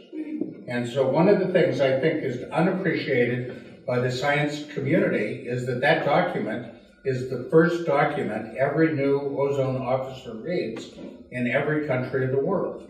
And there's a huge turnover in the Montreal Protocol because there's job opportunities in climate and times change and so forth. So I think that we ought to take a new look at the 20 questions and answers and say, how can we more effectively use that to have people appreciate how good the science is and how elegant the conclusions are, because anyone that opens the document would find a great confidence of conclusions and then a great depth of the justification for every conclusion. So you could use that as a way to train the policymakers that you don't get the questions and the answers unless you get the full assessment. That it's the document that proves your work is so valuable. So we have to, I like the idea also of the science advocate. I am an advocate of science. I spend a lot of my time advocating that science is more important than it looks. So when people call me from the press and they ask a question, I say, you need to ask a scientist, because you have asked a scientific question. And then I divert those questions to a lot of people in this room. And it's very effective.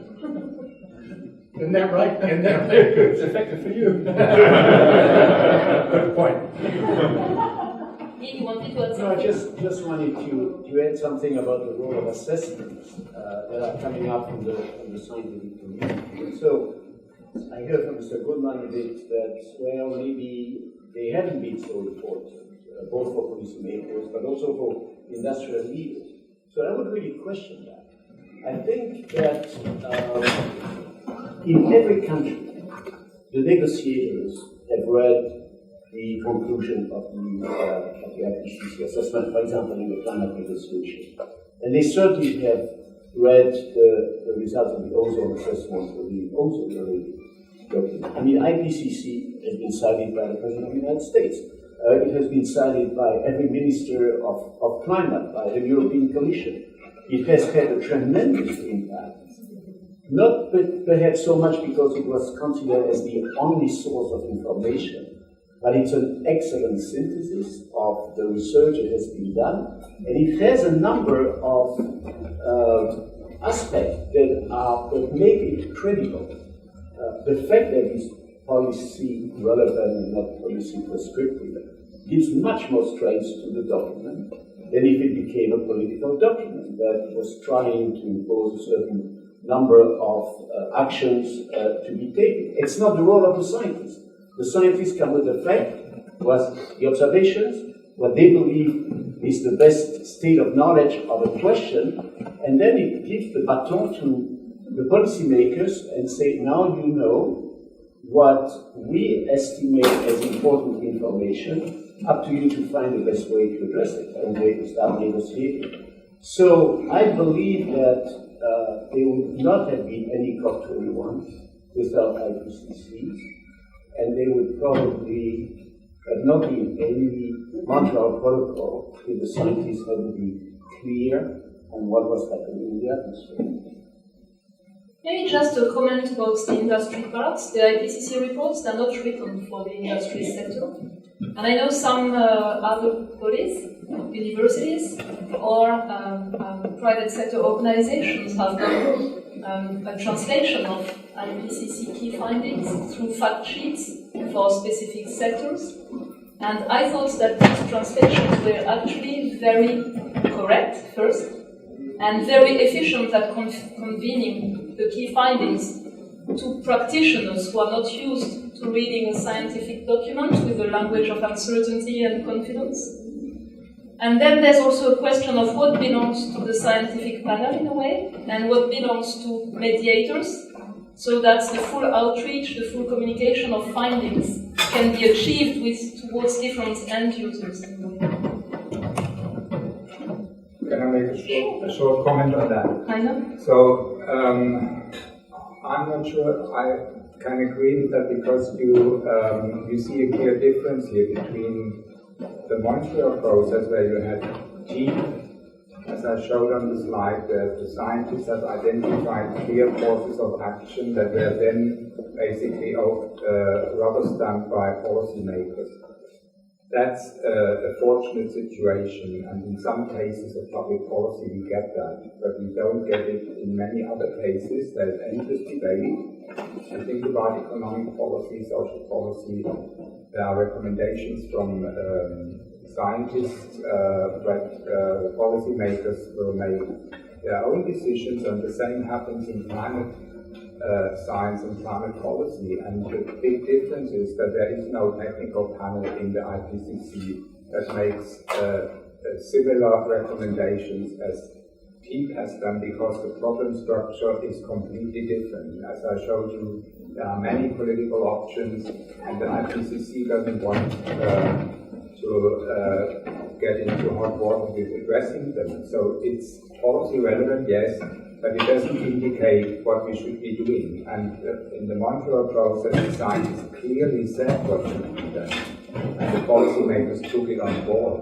We cannot expect this, and this is we need to realize that we are dealing with two completely different cases here. If we think this will just be done in analogy to Montreal, we will never see progress. We need to address this fundamental difference, I think.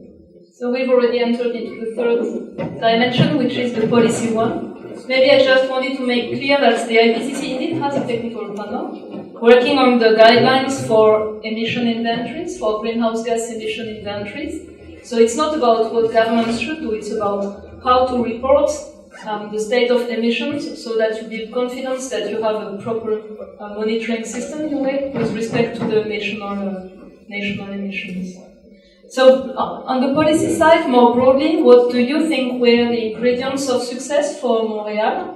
And what do you think can be learned from that so that it can also strengthen the ambition from the climate negotiations and the Paris Agreement with its 5-year cycle? So learning on the step-by-step approach, maybe. Who would like to address briefly these broad issues? Let's start, Ina. I think, as I said in the morning in my presentation, the governance structure of the Montreal Protocol is very robust. I wouldn't say it is linear, although it seems to be linear. It's not so, our discussions are not so easy and not so straightforward. I mean, we are discussing in circles and we are coming back on issues and we are seeking more clarifications. And we have very contentious issues and very financial related issues, especially in the last 7 years where the discussion was based on HFCs. But I think it is a robust governance structure. I think, and we shouldn't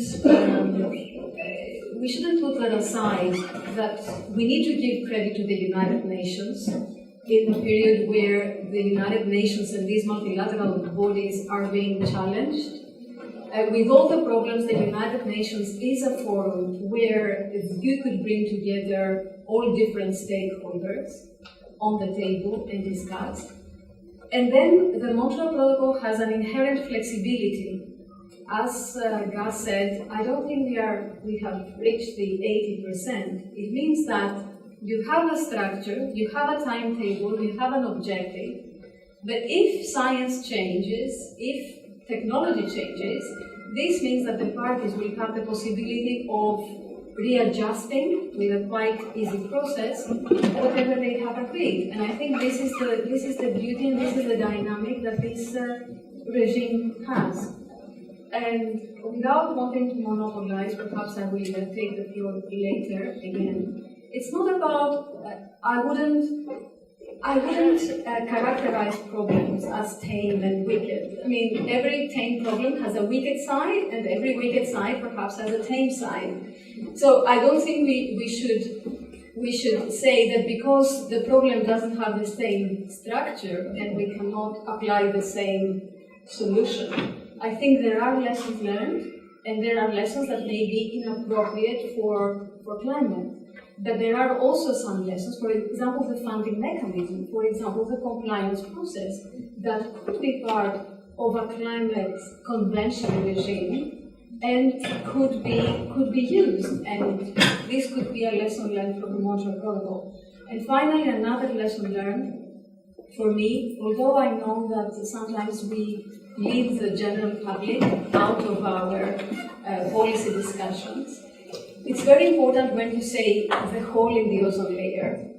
And it's very difficult for somebody to understand climate change. Climate change may be something which can be good for some. You know, it doesn't have a negative, you don't have a straightforward language. Ozone hole is a hole that can give you cancer, that can cause eye cataract.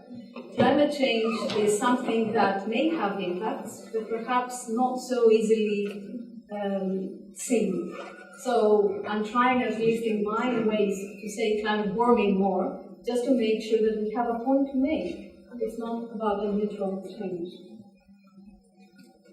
Any other final comments before we open the floor for questions?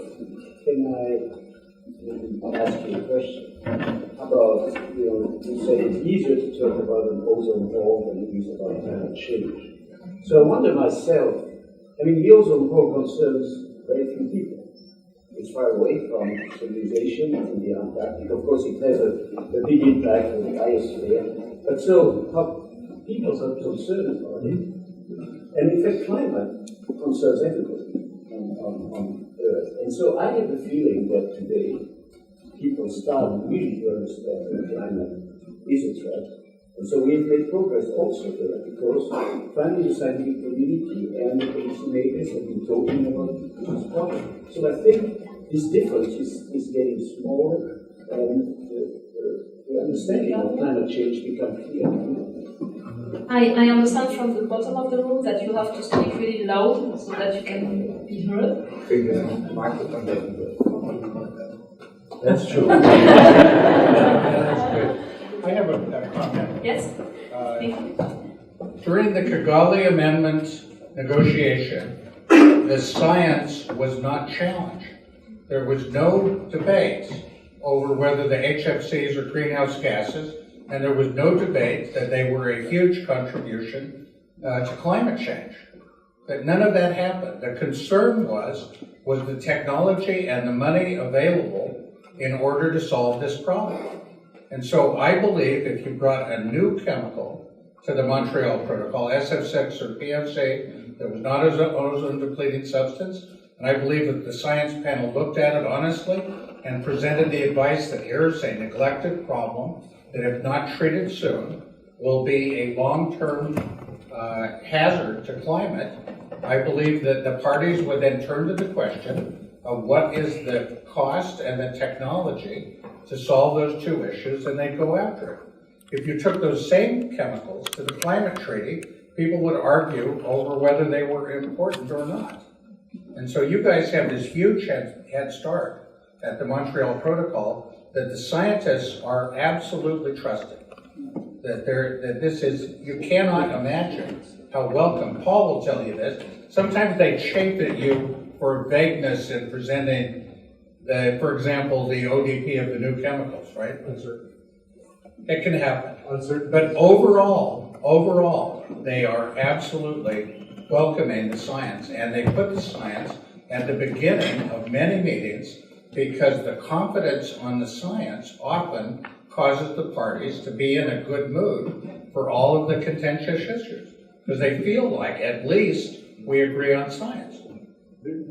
Gus, you can address it. There was some contention about the trajectory. Let's wait until the panel members finish this first round, and then we open for the questions and answers. Let me add one point. I think it's also helped for the success is that when you look at the policy arena, in a COP meeting there are 20,000 people and a dozen camera teams. So with the Montreal Protocol, also the Kigali Amendment, there were spotlights on, but not so much. The politicians were not sacrificed when they made a bad decision. So there was a bit more in the shadows the work they did, instead of directly in the spotlight. I think that also helped for confidence for the people and being free to express, negotiate. Yeah, and the ozone hole has given the scientific community the credibility that the CFCs were the cause of the depletion, and the climate change. Climate change is not yet sufficiently clear. It's still debatable by the public if the prediction will happen. So that's a big difference. I just wanted to add that during the IPCC plenary sessions with the government delegates, there's huge respect for the science, but there's a huge understanding of the policy implications of some aspects of the science in multiple dimensions. And my experience at COP meetings is limited. I attended only 2 COP meetings, so for UNFCCC negotiations. but I could see a huge interest by delegates to better understand the science, and I have no experience of it being challenged during these meetings. That's my personal experience so far. But maybe it's time to open for the Q&A session. So I suggest we take 3 questions and then you decide which one you would like to address, basically. So the first question will be here. I don't know if it's more of a question or a comment. I do want to add on to what Tina said in her opening remarks, and that deals with the existence of 3 different assessment pickles. The scientific assessment pickle, as he has mentioned, is not prescriptive. It doesn't even make recommendations. It talks about policy relevance of the findings. And even with the TEEP, there can be recommendations, but I don't recall, and I've been, even with Tina's broad definition of young, I'm old. So, so I've been involved in every ozone assessment. I don't recall any modifications to the Montreal Protocol specifically being done on the basis of the TEEP report. They use that information on the availability of technology to make additional decisions. But it's not, again, it's not extremely prescriptive in that respect. And so I think that separation of the scientific assessment part from technology options and environmental effects, I think is a distinct difference that needs to be considered when we talk about climate. The second point I want to make is that while we as scientists benefited immensely from our ambassadors in the chemical industry, it went even further than that, because the chemical industry established programs that actually funded research, modeling research, laboratory research. I was one of the beneficiaries of funding by the CMA, Chemical Manufacturers Association. I had a postdoc that was sponsored by industry. A very not well-known fact that Sherry Rowland made the Congress aware of is that during the aircraft campaigns, the early aircraft campaigns on polar ozone, we within NASA had travel fund difficulties. CMA funded the travel for many of the government employees who went on these campaigns. As government employees, we were never allowed, or forbidden in fact, to talk about the inadequacy of a presidential budget. At a congressional hearing, Sherry was not constrained by that and pointed out that NASA had to go to chemical industry to get their people in the field. And so our ambassadors actually led to perhaps a better interaction with chemical industry, not just from scientific interaction, but actually through the sponsorship of research, which they did not try to guide. They wanted the high quality results. Thank you. Let's take another comment or question. Who would like to take the floor? The young generation of scientists? I'm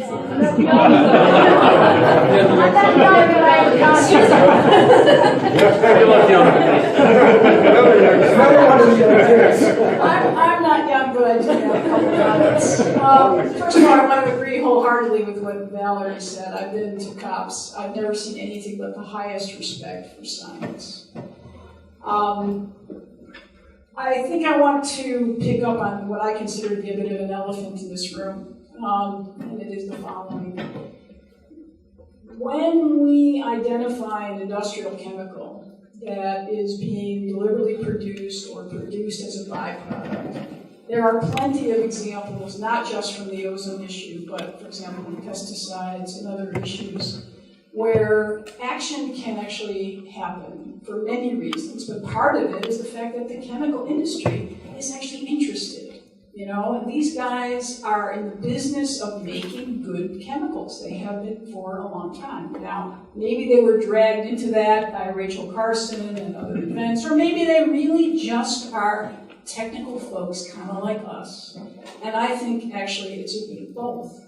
When you deal with the fossil fuel industry, you have to be honest about it. Those folks, while they are technical folks, some of them, are also dealing with an industry whose life system and whose source of wealth basically revolves around stuff that they dig out of the earth. You know, they own mineral rights. Peabody Coal wants to mine that coal.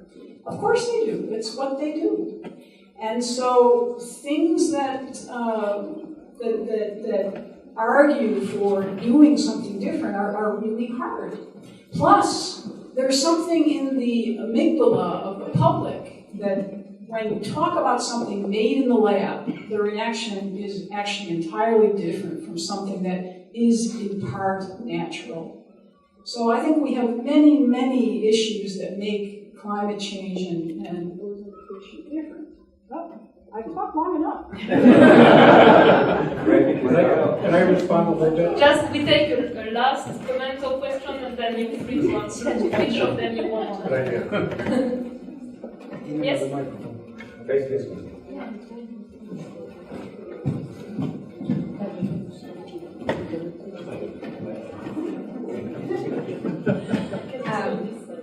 I would like to mention that initially, when the Montreal Protocol was established, it did not involve any general public participation. Now, in today's day and age, it is still relevant. Do the general public do they have any voice? Can they participate more than signing a petition? Or how do we even prepare the general public to actively involve in these global changes? So 3 different perspectives. I'd like to answer Mike's question because there's only one case I know the answer. When was there a proposal from an assessment that was accepted? The most spectacular one was TEEP recommended a 1994 phase out of Halon. That was endorsed by NATO and the US military and lots of others. And it came in as a single endorsement, and it was accepted, and it was taken on board. And if anything, they overproduced with a 94 phase out. So it's spectacular, very rare, but you're right. Ordinarily, the recommendations are, if you want to accomplish this, this is how you do it. And that is ordinarily enough. And Susan's question is absolutely right. If you take on the coal industry as the first part of a battle, you will be bruised for the rest of the campaign.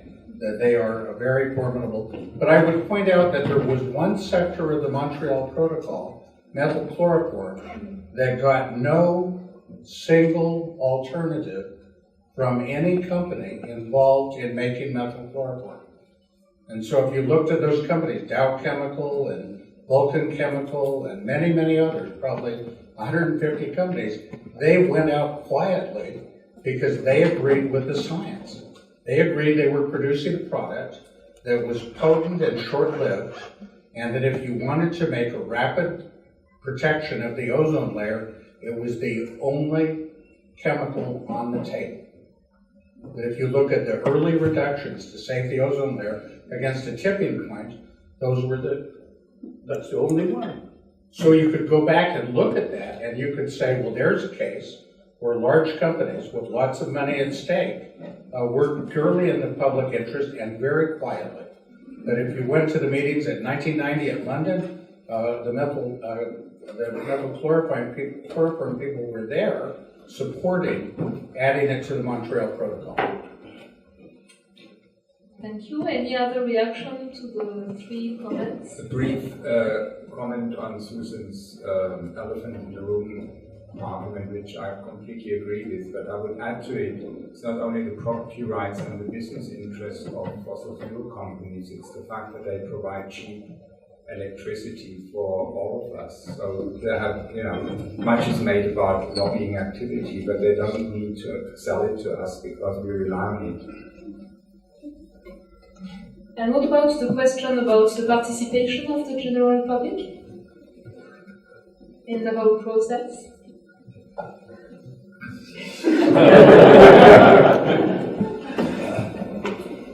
It's a good question, actually.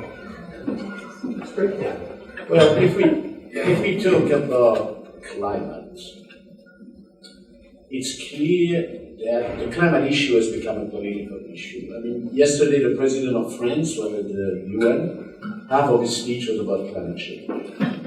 And so that translates, of course, the fact that people start to feel at the population's level that it is an important issue. The newspaper talk a lot about it. The problem is that, as you indicated, it's such a multifaceted problem that it becomes very unclear to people what the problem really is and why the problem cannot be solved.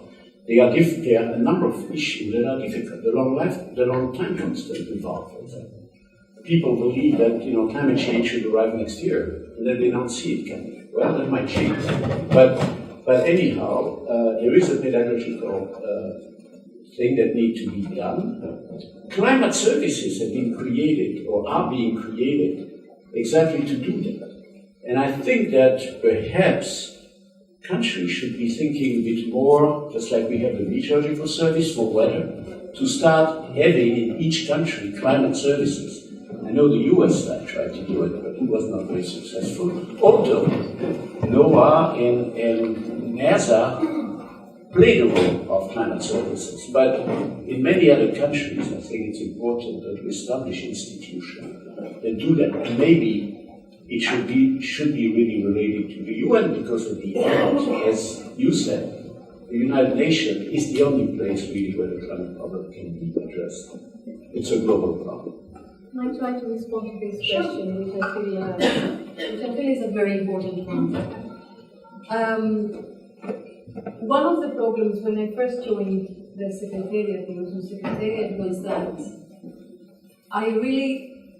I was not really aware of the Montreal Protocol and its structure, and I appreciated as I was working with it.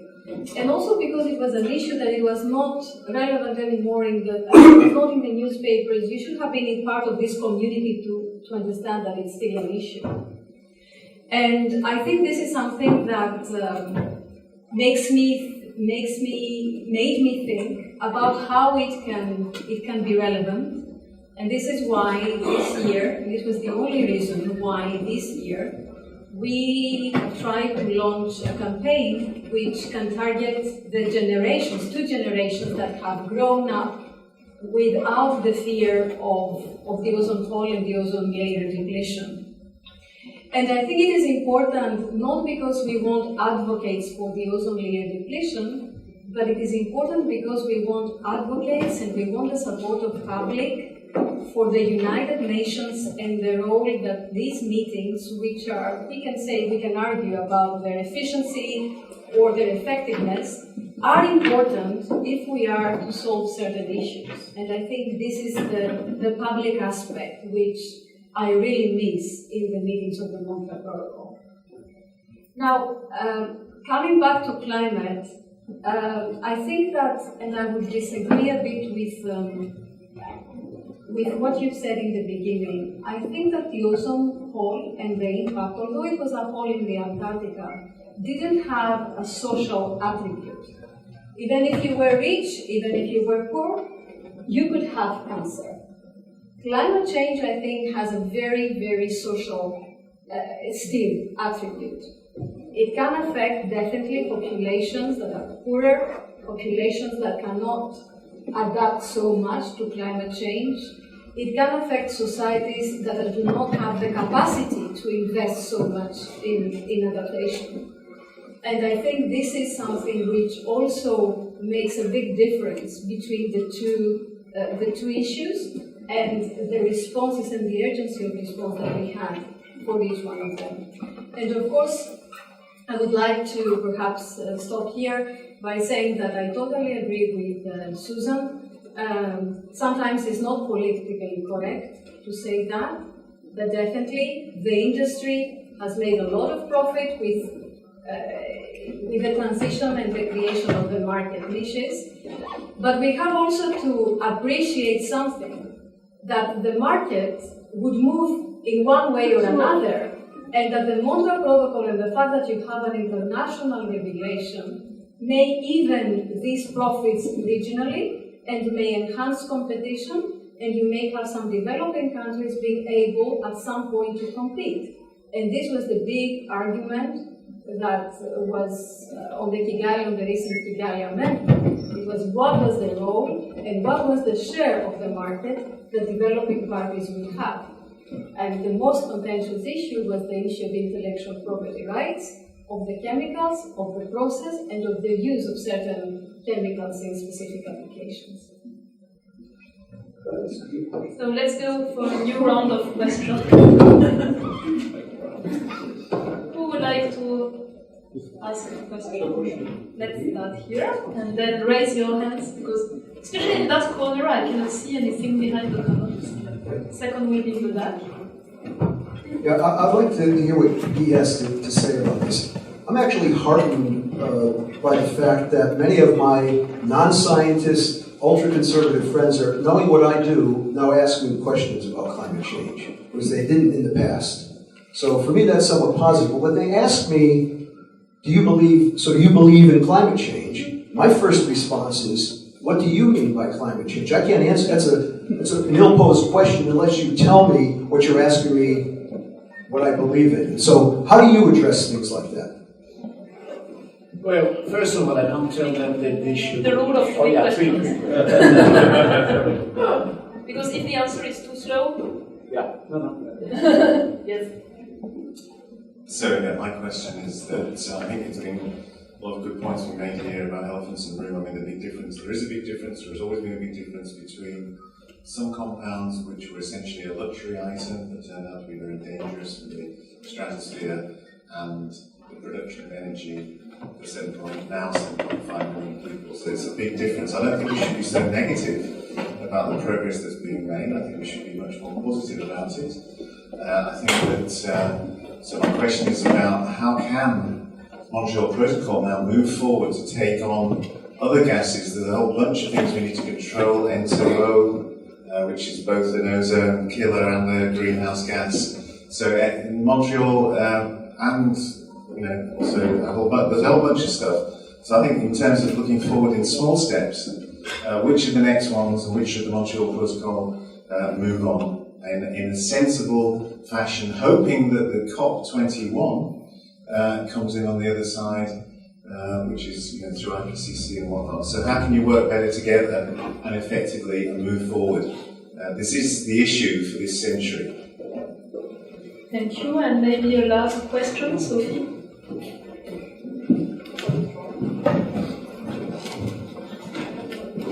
I was wondering also, because there has been a different approach between the Montreal Protocol and the IPCC or the mitigation, is the fact that with the Montreal Protocol you have regulation, you have a definite target for the emission, while in the climate change process you have more like trading, emission trading. So I was wondering if that has played a role in the fact that maybe it has been less successful in the climate change issue. Thank you. So let's come back to the first question and how to answer to your ultra-conservative friends, I quote. Okay, first of all, I don't have so many super conservative friends, but sometimes I meet super conservative people who ask me exactly the same question: do you believe in climate change? And the way I try to respond is to say, first of all, that I don't believe in anything. I'm a scientist. I look at facts. I look at the law of physics. I see what is known and identify what I don't know. And I recognize that, there are still aspects that I don't understand. Now, in terms of climate, clearly we know that from the physics that the greenhouse gases are greenhouse gases, that they attract radiation, that this energy goes somewhere and it stays somewhere in the Earth system, and that the system reacts in different ways. Clearly the temperature is increasing, and that's consistent with what we understand from the basic physics, the one that your conservative friends have learned in school. But of course, there are issues, and I cite a few other things like that, sea level rise, etc. But then I also indicate that there are aspects that we still don't understand very well. And this is why your conservative friends, usually have money, should support research, because that's how they could serve society the best, and maybe discover that we made some errors as scientists also. Regional aspect, how the water cycle function. There's still a lot of question around that. And so probably the best way to convince them that it's a serious problem is to be honest and recognize that there are things we understand and things that are still open. But fundamentally, we all know that the Earth will be warming, and that's a result of the release of CO2 from the greenhouse gas. Any other reaction to that? Let me respond to what John Burroughs said. Okay. About the small steps and the next about the small steps and look at which mechanism is best to tackle which problem. For example, in Europe they've tried to use the Convention for Long-Range Boundary Air Pollution to tackle all black carbon and maybe methane. Not yet succeeded. But you can look at different mechanisms, not only the Kyoto, but not only the Paris Agreement or the Montreal Protocol, but maybe also air quality policies, and try to get there also the co-benefits for climate change and air quality at the same time. Yes? I'm addressing Sophie's question. Surprising. Perfect self-organization. So, why has climate policy not been so successful, and has it to do with policies that were based on carbon trading, for example? Right? I think that's only one policy. So if you look back in history, Kyoto was trying to do the exact same thing as Montreal. Targets and timetables, getting everyone in the boat with a view to make things more ambitious in the future, right? That was the idea behind it. You didn't get everyone in the boat in the first instance, that was the problem. And so these many fault lines led to an abandonment of this approach with the Paris Agreement.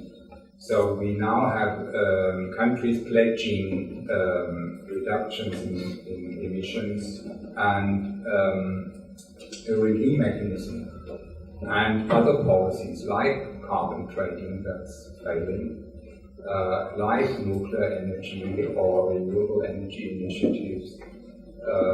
And the whole lot, so you get, from my dozen of options, you get quite a few in the mix, but that's up to the countries what they are doing. And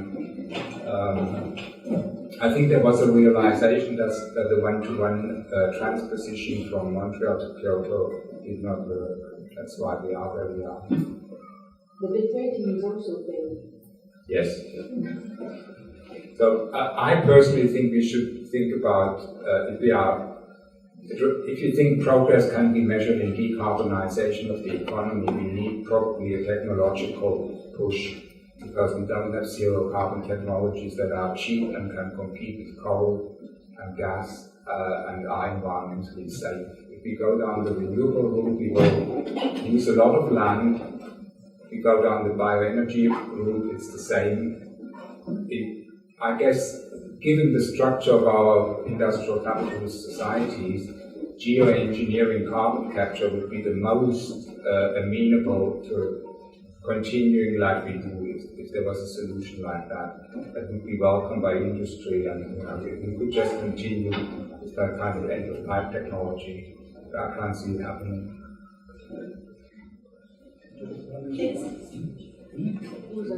So one of the things that's interesting is to say, what could the science community do next to support the Kigali Amendment?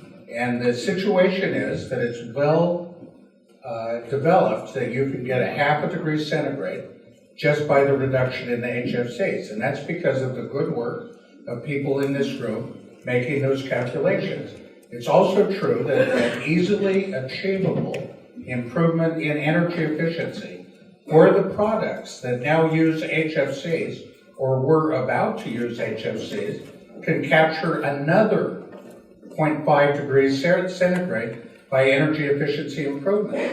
What's missing from that calculation is it has not been taken from the technologists making the technical argument to the scientists looking at the sources of emissions and the lifetime of the gases and all those details, and then translating it into a science assessment panel.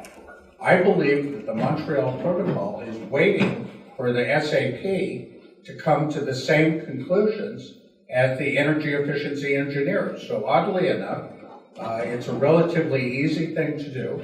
It requires a slightly different set of skills, and it requires a lot of communication. So that's one of the things that Gusenart and I are trying to figure out how to do, is how to empower the science committee to do a lot better job of including energy efficiency, because no one ever asked you to do that before. That wasn't part of the remit. But it's another part of those emissions. It's those indirect emissions of using insulating foam of some quality and then refrigerants of some quality and some engineering design. So if you pull that off, and we're successful with Kigali, people will beg the Montreal Protocol and the science community to go after these other chemicals that all you folks have identified as neglected. So it'll be very satisfying. If I may, I would like to come back to your question and the belief about climate change. For me, it's a very important part, because it has to do with a lack of trust for the government, a lack of trust to the media and to the institutions, a lack of direct contact with scientists, and a lack of contact about how science develops, and the role of an individual researcher versus a collective assessment. My own experience is that the direct contact with scientists works best.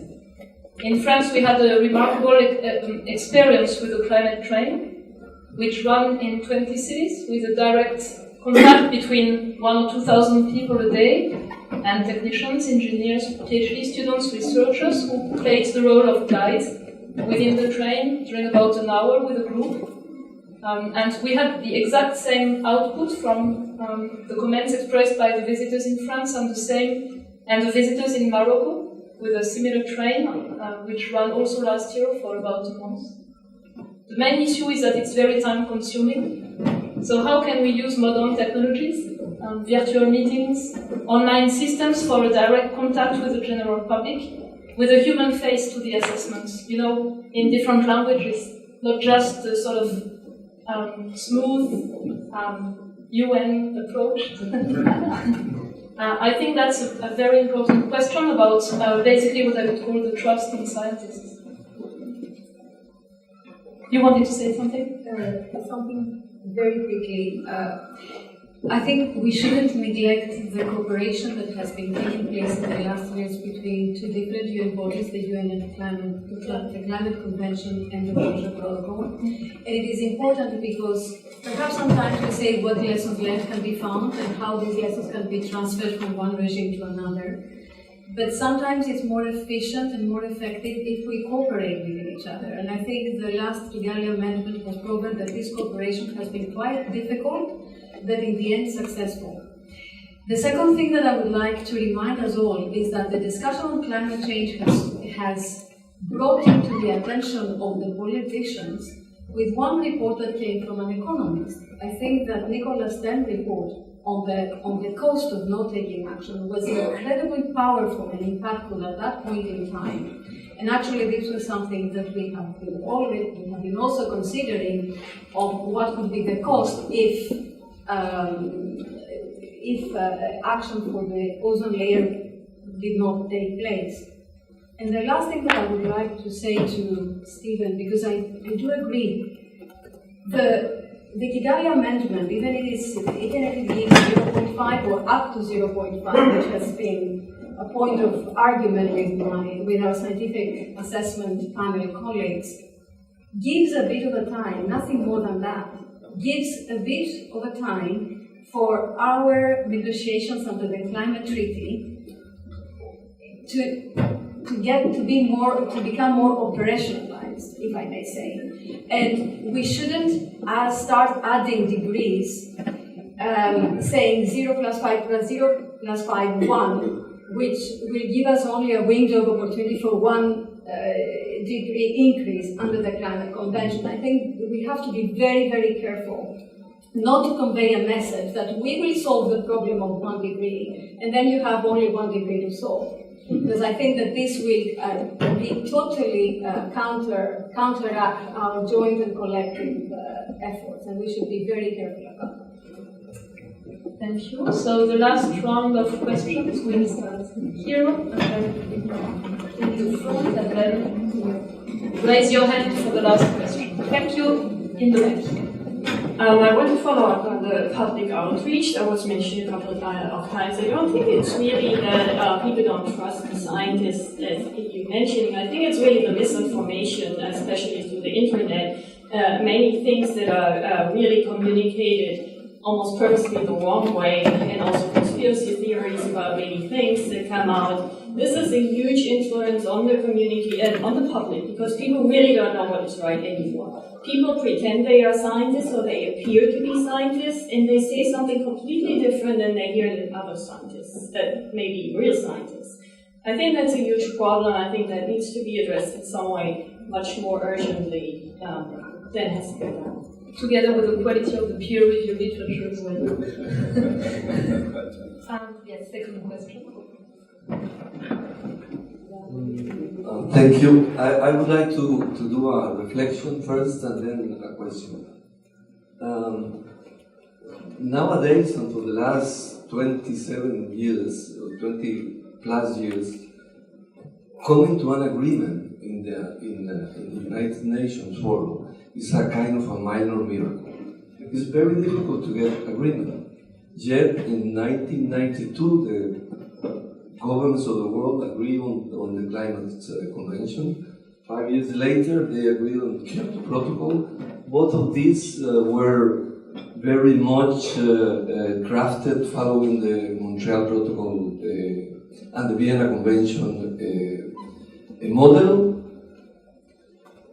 But there is one thing that I believe that was left out, and is the approach of, there are two sides of any problem. And in this particular issue, there is the production and there is the consumption.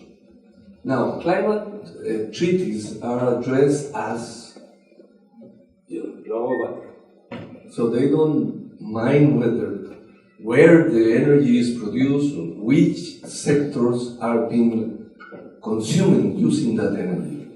And this is a main characteristic of the Montreal Protocol. The Montreal Protocol addresses production and consumption. And that is, you have already said it very, very clearly. But this resembles like a piecemeal approach.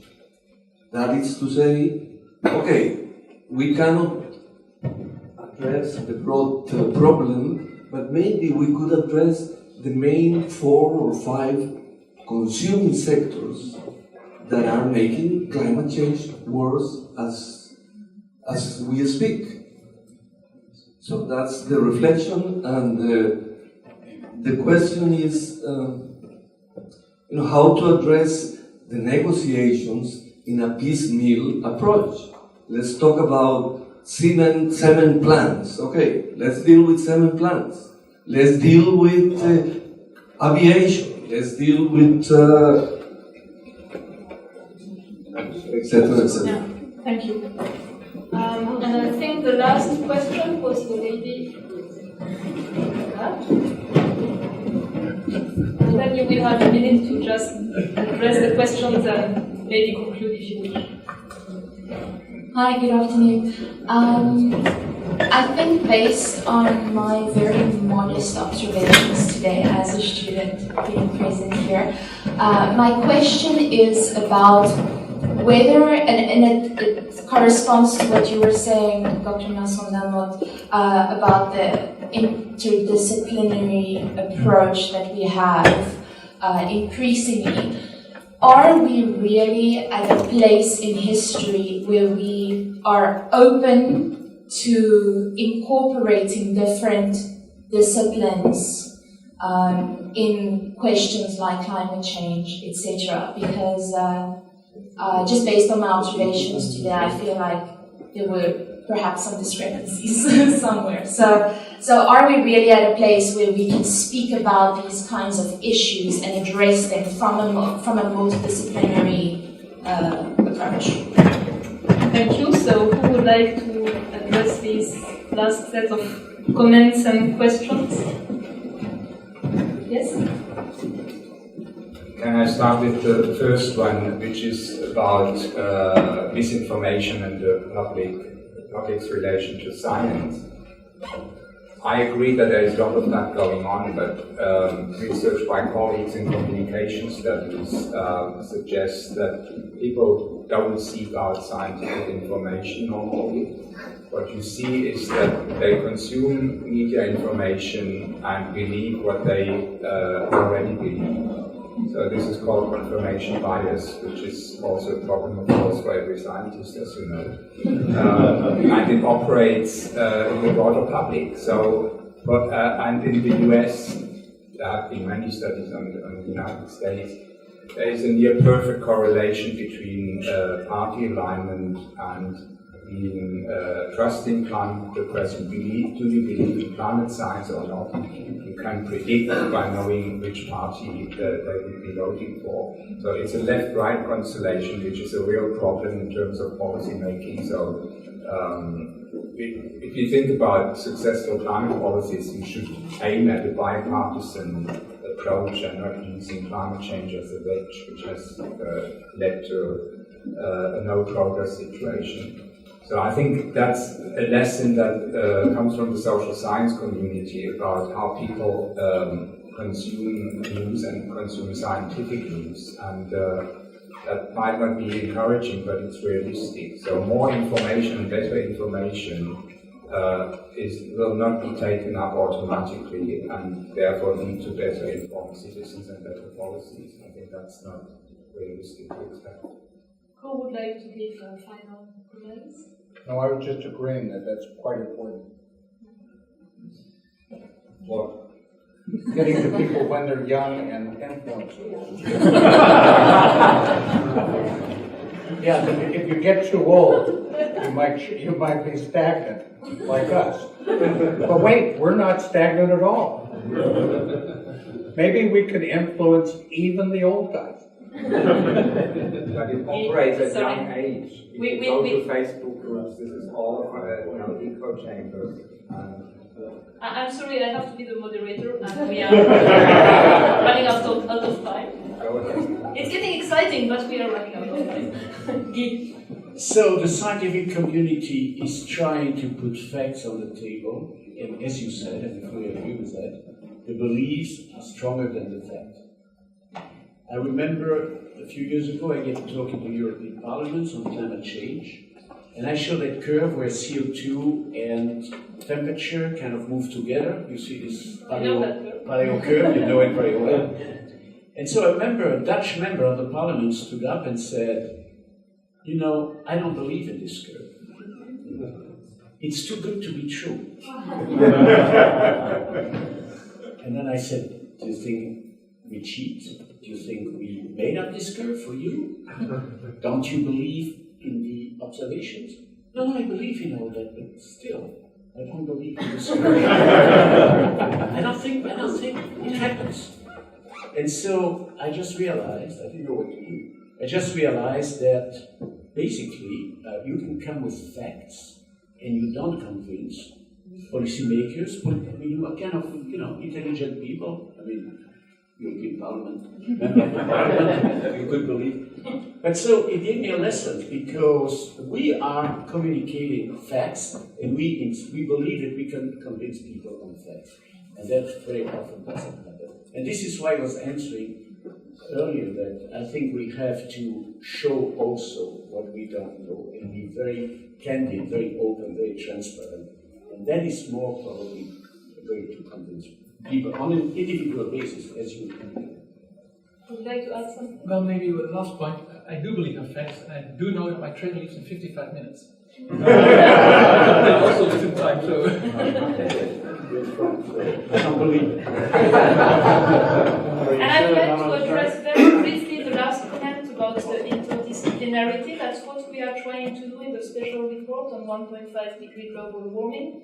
Because governments want also to understand the multiple dimensions of interplay with sustainable development goals, for instance. So we have a diversity of scientists from various backgrounds, And we are at the limit of the state of knowledge, actually, and the information available for the assessments. So there's clearly a need for more science looking at multiple dimensions of problems, of response options, and I believe that's the challenge for the young generation. With that, I would like to thank very much all the panel members and you for your attention.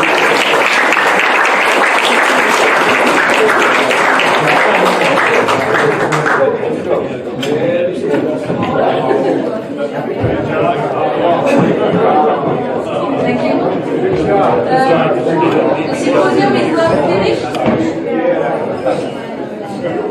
We have one last talk. Last but not least.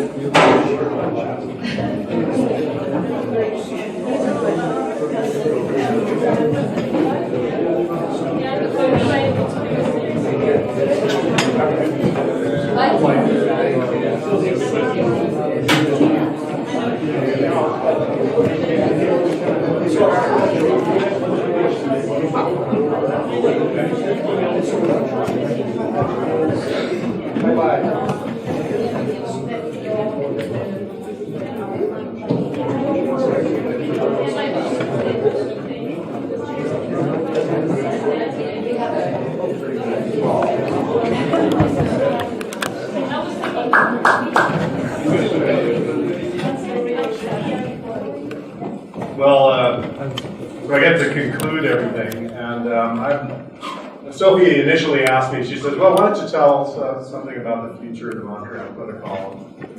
And I thought, well, I know a little bit, okay, I'll do it. And then, as the time has gone on, I've realized how daunting this task really is. And I've talked to a lot of you about this. What is the way forward? I've talked to Steve and Marco, and Sueli was here a little while ago. I've talked to Susan, I've talked to Sophie, I've talked to Rich Stolarski, a whole bunch of people in this room, and people who are outside of this room. And Rich actually reminded me of a quote that I'll show you here.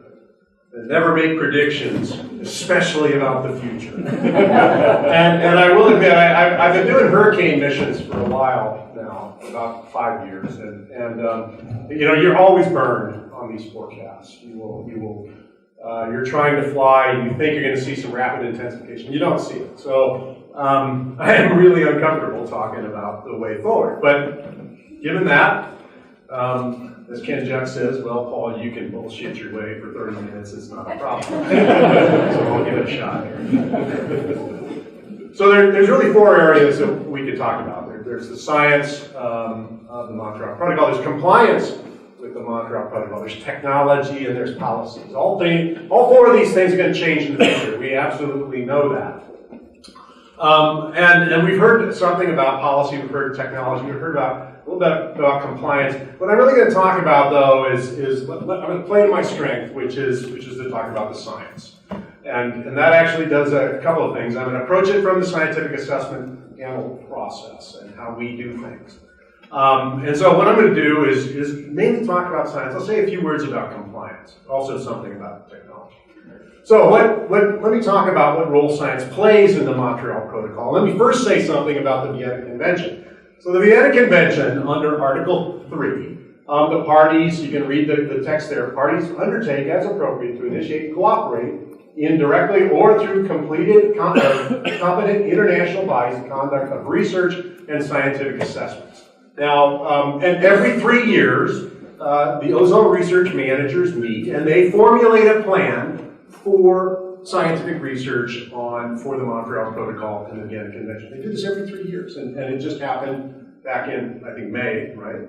Mike Carrillo was one of the co-chairs. Ken Jucks is one of the new co-chairs. Jerry Coetze, who's not here, is also the co-chair this year. And so these things go on. So we're always talking about what are the issues that are coming forward.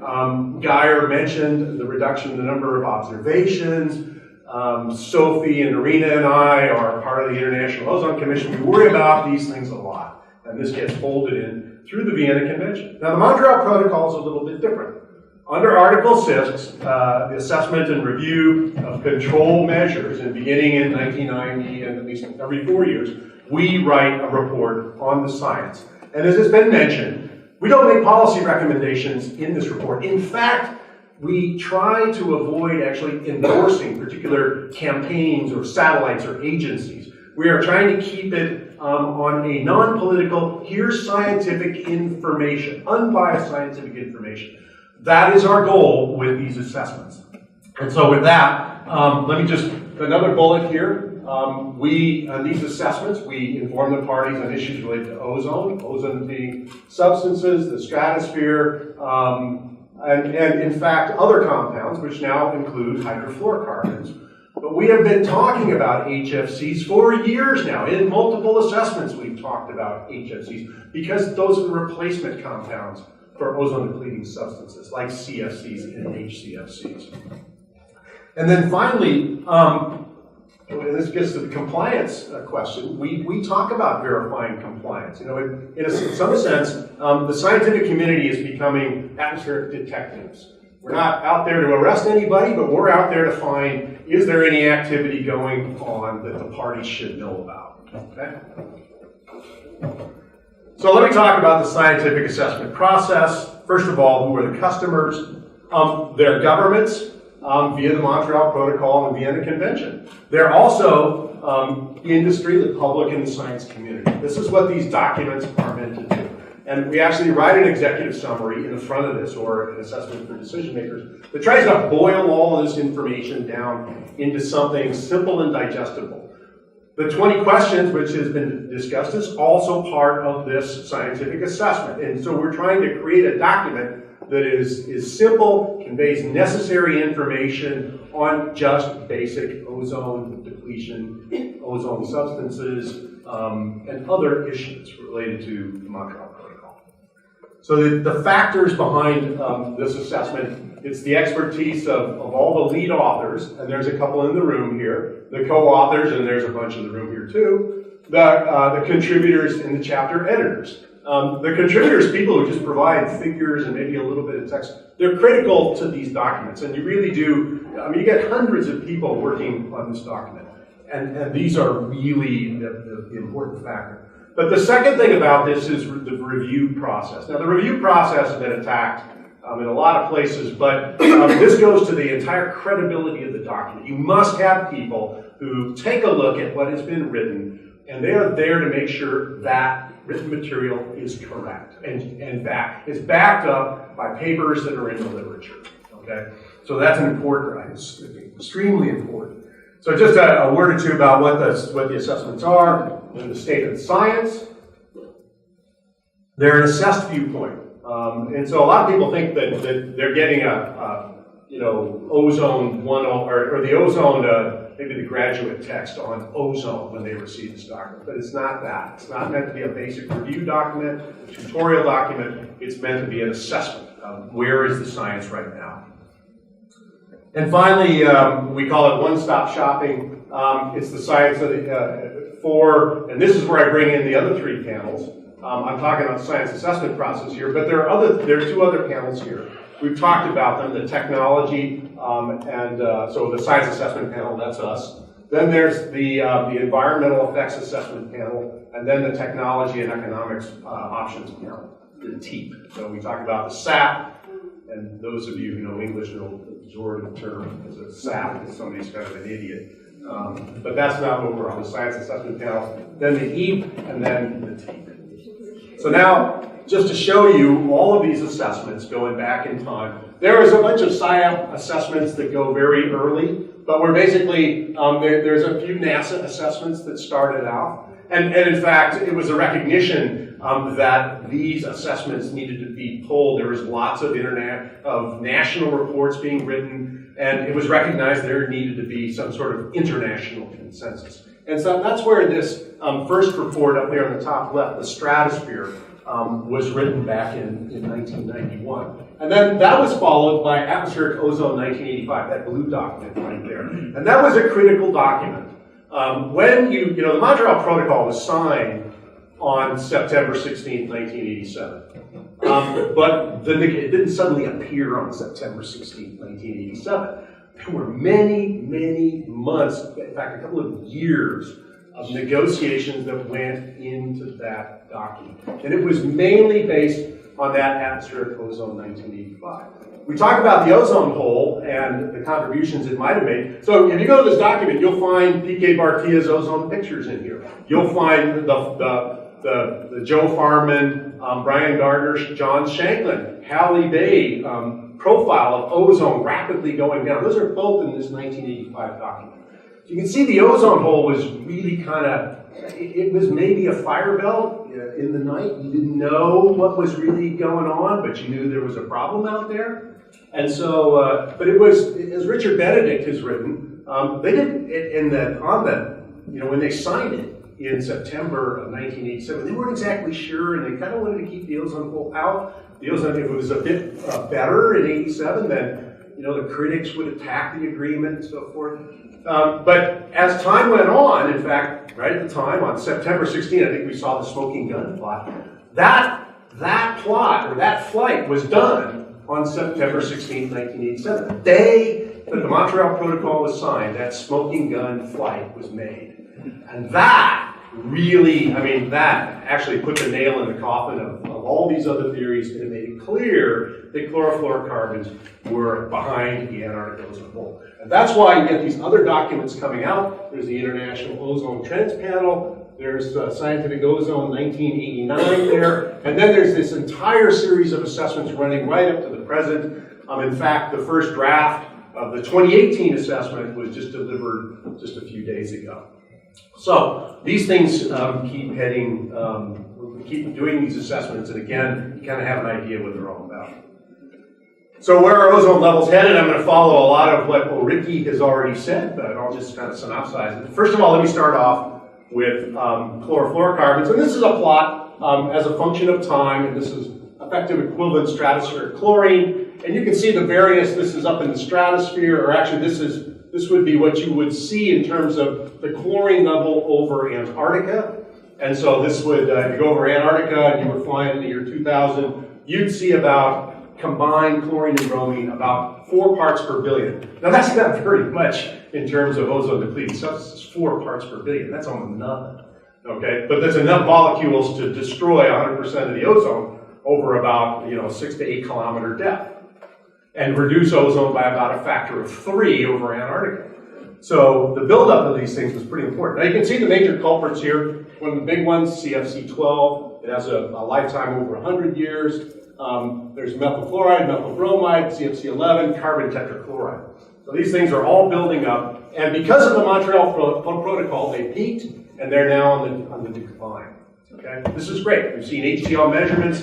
Michel Santee showed some HCl measurements. You can see it's going down up in the stratosphere. We have measurements at the surface from the A-gauge and NOAA networks. Stefan Reimann showed some of that. We know the chlorine is decreasing. So in that sense, Montreal Protocol is working. These ozone-depleting substances are declining. Great. What does that mean? Well, let's take a look at the ozone hole here. And this is a projection. This is a model simulation that Luc Oman at NASA Goddard did. There's actually a couple of observations here, 1971 and 2006. Those are observed ozone for those years. But all the other things are model points. This is the lowest value you see over Antarctica during October. So you can see it gets pretty low, and it kind of dawdles around, but you can see there's a slight upward trend, which we're now, I guess, starting to see. And then somewhere around the year here, and it's about 2075 or so, you see it recover back to 1980 levels. So this is what we projected. And so now this gets, you're going to see a few of these starred bullets coming along. And this is kind of taking a lot of what we've said over the last 2 days, and so putting some meat to it about where we're going, what is the way forward. Well, we've talked a lot about accountability here. So here's a projection, okay? Will ozone recover as scientists have projected? So we've seen these vertical trends, we've seen ozone over Antarctica. Accountability is a big thing.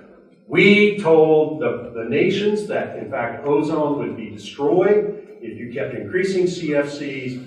Now that CFCs are declining, is ozone recovering? So we're in an accountability phase.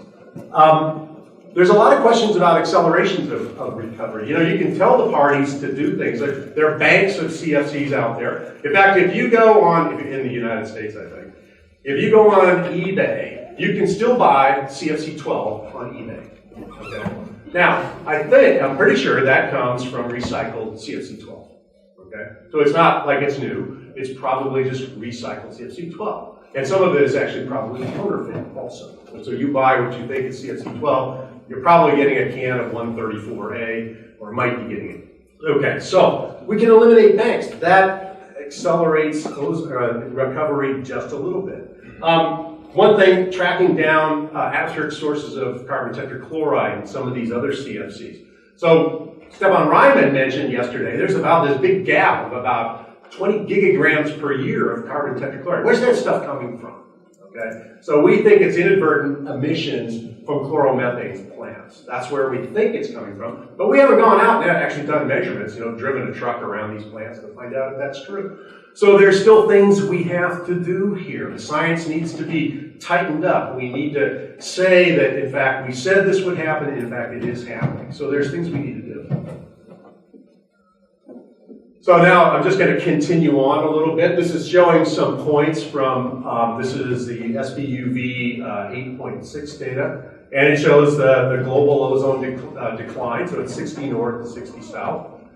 If you actually look at this, this is a model, very simple model that we use to show what ozone depleting substances would cause. Just by putting the same levels, the measured levels of chlorine into the model, what happens to ozone? Well, this is what happens. Ozone declines, just like it shows in the data, but it doesn't quite fit the data all that well, okay? Now, if you add greenhouse gases into this, so the blue line has fixed amounts of greenhouse gases, but if you increase greenhouse gases in this model, you make a much better match to the data. And so what this is telling us is greenhouse gases matter for understanding ozone levels in the stratosphere. This is an important point.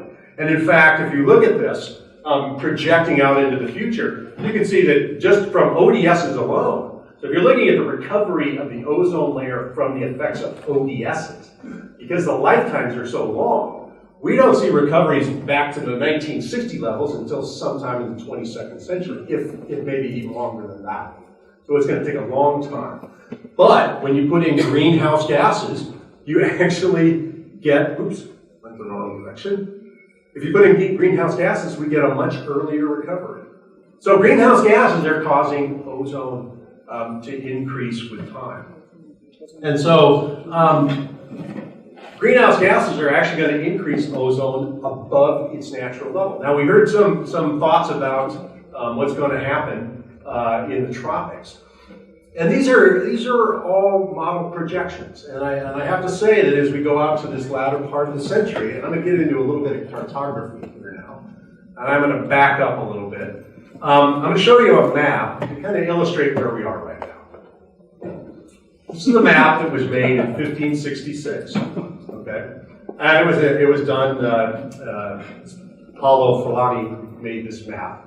And there's a lot of really interesting stuff on this map. And it's actually, for an early picture of North America, this is only, 74 years after Columbus sailed to America. It's not a bad map.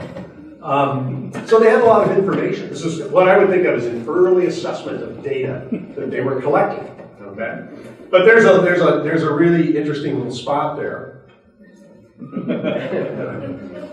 Terra incognita, the unknown land. Okay, they don't know what is there. Okay, they just kind of mapped it in, and this is sort of analogy to greenhouse gases. We're going into a greenhouse gas regime, or projecting, that we don't know what's really going to happen. We have some sense. It's sort of in the zero order. The troposphere gets warmer, the upper stratosphere gets cooler. We projected that the vertical circulation in the stratosphere is going to increase. There's some nonlinear effects in there that I'm sure we don't know. This is, in some ways, I think somebody mentioned it up here, what do we worry about? And what I worry about is moving into this new territory, this terra incognita. So, just to emphasize that, greenhouse gases are so important, and where are they headed and what will happen to ozone. And right now, I would say the projections for the future on greenhouse gases, where's it going to go? We don't really know, okay? We don't know if the nations of the world are actually going to do something. Are they just going to have business as usual? There's a few scenarios here for greenhouse gases. Here's 3 of them. And these are all tagged, they're called representative concentration pathways.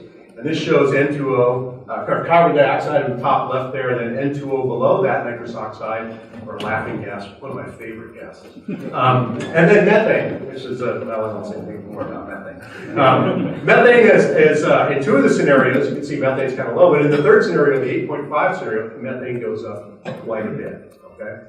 So what is this going to do to the strategy? We don't really know in this spread where we're going to wind up in the year 2100. So it's kind of hard to project exactly what's going to happen to ozone, but we can make a guess. What we can do is we can assume that our models are perfect, and then we can take a look at low levels of greenhouse gases and high levels of greenhouse gases, and kind of a model average here. And this is 60 south to 60 north. So you can tell that the future levels of ozone that we see in the atmosphere is going to depend on the greenhouse gas levels. And like I said, this is terra incognita. We don't know where that's going to wind up.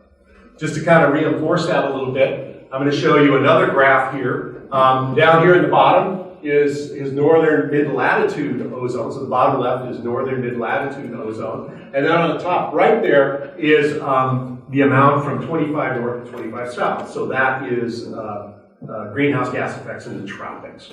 And so one of the things you immediately notice about that is, except for RCP 8.5, that ozone actually declines in the tropics after about 2050 or so. So is that going to be right? There's this big super recovery that we're talking about. Are we going to see that, or are we going to have a more, we control greenhouse gases and so things are a bit less? So kind of an ozone bottom line. ODSs are on the decline.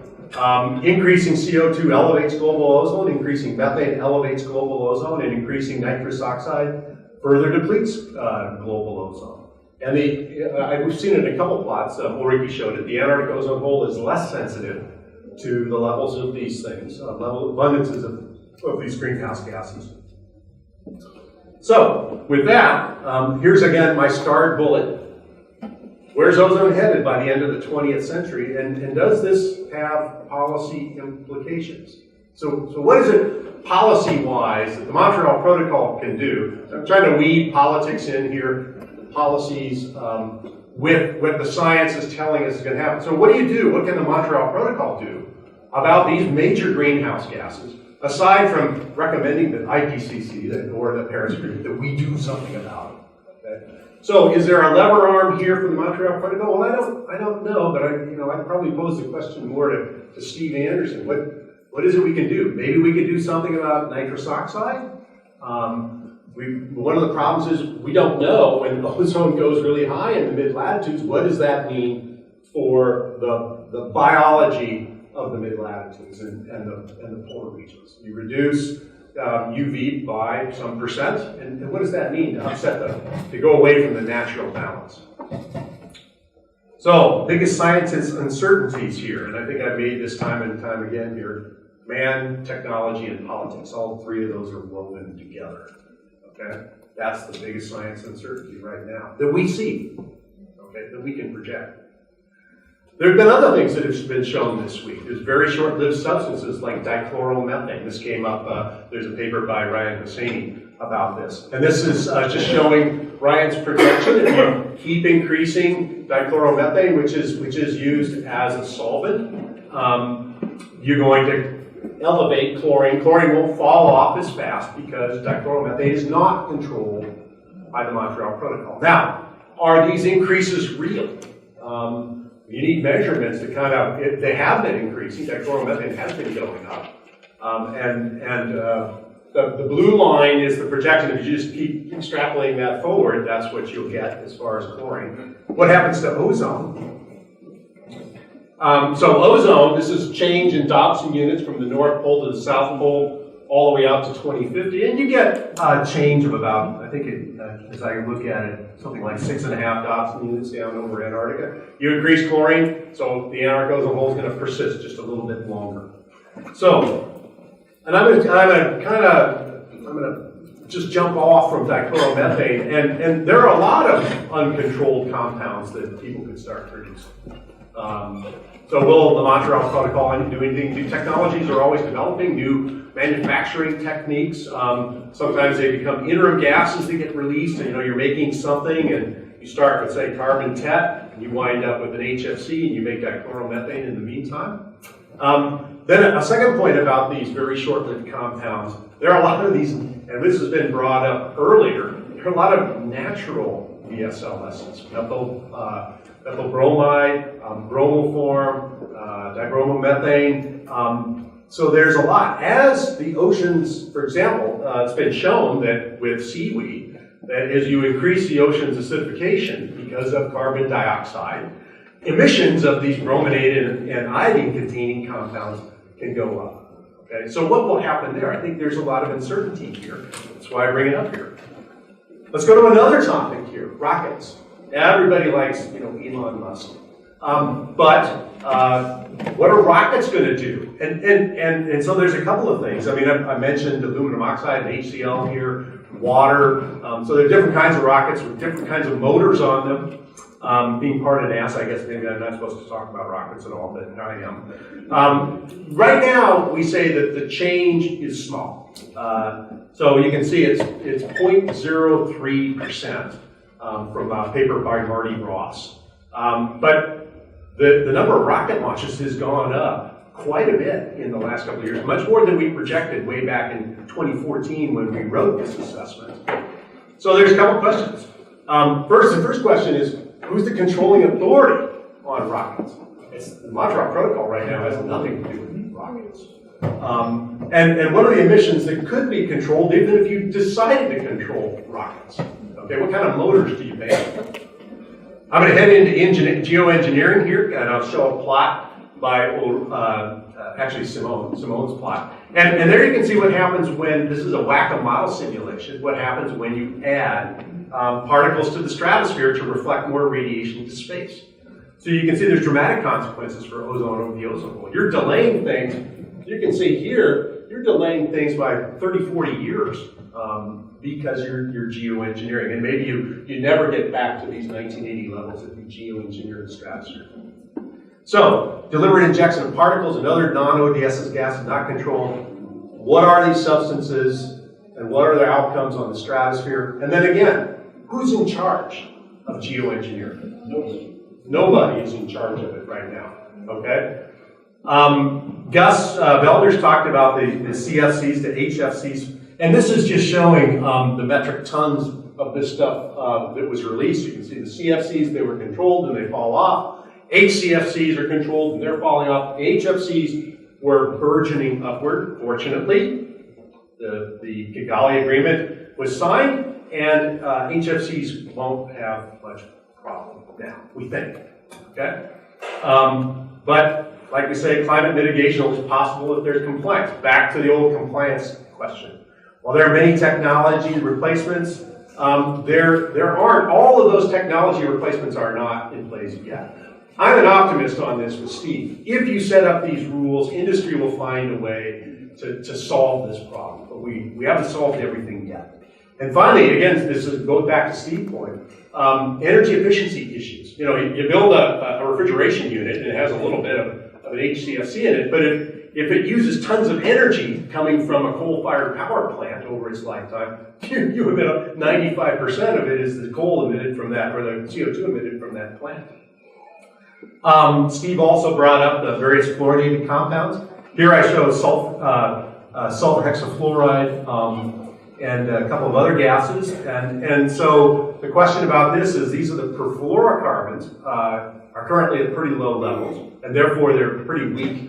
Will they eventually be dealt with? One of the things I'll just very quickly deal with is questions about the dynamics. There are big uncertainties. We project that the stratospheric circulation is going to increase because of climate change. But that's a projection. Okay?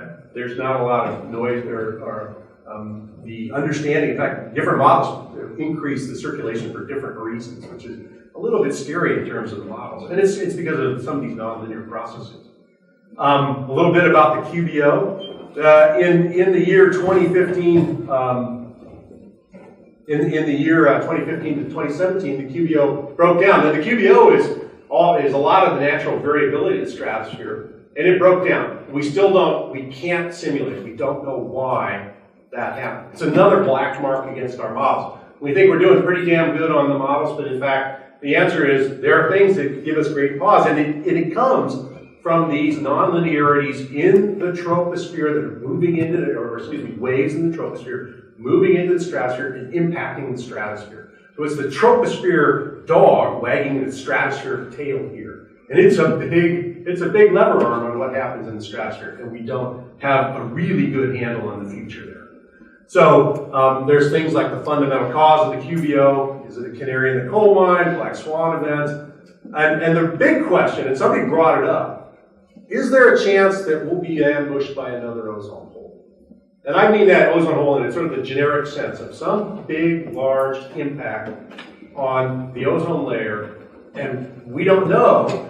We're moving into a new greenhouse gas environment where something like this can be enabled. On the chemistry side, we've done a pretty darn good job of chemistry modeling. I'm just not sure that's going to happen. But for the dynamics, it does make me lose a little bit of sleep. But like I've also mentioned, who's it controlling? You can't control the dynamics, just like we're not controlling hurricanes right now. So how do you deal with that? So let me end. I'm going to end with another map. Okay? And this is another old map. This was made in 1539, and it's a map of Scandinavia. It's hard to see, but you can see here's Norway, Sweden, Finland, so forth. But I want to point out something on this map. If you blow it up a little bit, and Game of Thrones is so popular now. Hic sunt draconis, which means here be dragons, or there are dragons here is what it means. More proper pronunciation. As it turns out, again, this is going back to this idea of assessments. This phrase here be dragons, is an urban myth. You don't find this in these medieval maps or these Renaissance maps. You don't find those words written. It's written in one globe, and it turns out that it's down there in Southeast Asia. And in fact, scholars think that it refers to Komodo dragons. So when they're doing these assessments, they're picking up all sorts of information. And all they're doing when they put these dragons, there's a beast here, he's got two guys building a fire on him. I don't get this at all. There's a whirlpool here, and this just says this is a terrible whirlpool.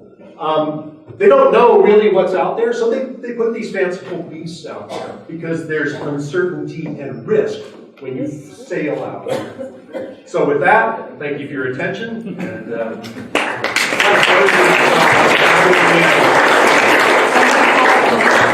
very illustrative talk. So we have time for one or two questions. Well, I'd like to get back to this energy efficiency issue that was raised in Japan. Do you think that that's something that the SAP should undertake? And if so, is it something that you believe could be undertaken in a sort of a generic manner? That's a good question. If Gus was still here, I'd have him answer the question, because we have, in the HFC chapter, we have written a little bit on that. Now, I haven't read that yet, so I'm going to let the question just lay there. But I think it was mentioned earlier, there's climate, there's some metrics that we can create that look at this energy efficiency without actually trying to evaluate different technologies. Because as was said earlier, when you build an air conditioning unit, you mount it, there's going to be indirect emissions that come because you're getting power from some source out there. Okay? And so we're about emissions and their impact on the atmosphere in general. So we ought to be looking to some degree at this, but it does overlap with the teeth. I think there's and so there needs to be some coordination with that. Okay, so Guy, you had the last question. You showed some graph by which the recovery of ozone around 2100 would reach value about 6 or 7%. ozone. That means probably 10-15% less solar radiation on the surface. And of course, it was an average value, so there might be a region even where this is higher. So do you think we should start worrying about having too much ozone in a few decades? No, it could become a serious issue because lack of solar radiation hits your potential to produce basically vitamin D. Your immunity could be suffering from that.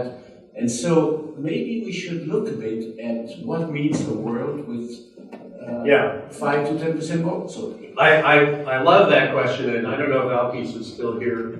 And we left, too bad. Now I get to answer the question. That's kind of an environmental effects panel question. Yes, there will be less vitamin D production, which means more cases of rickets. But you know, in the U.S., they fortify milk with vitamin D, so there's things, precautions you can take against that. The answer from my viewpoint is I don't know what happens to the environment when UV declines.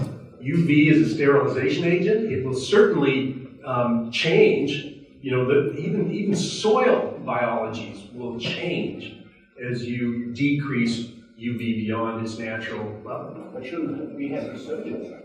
Yeah, absolutely. I think we need to start thinking hard about this. Everybody, and Alfie's mentioned it in his talk, everybody's always focused on increases of UV. There's plenty of studies out there that show increases of UV.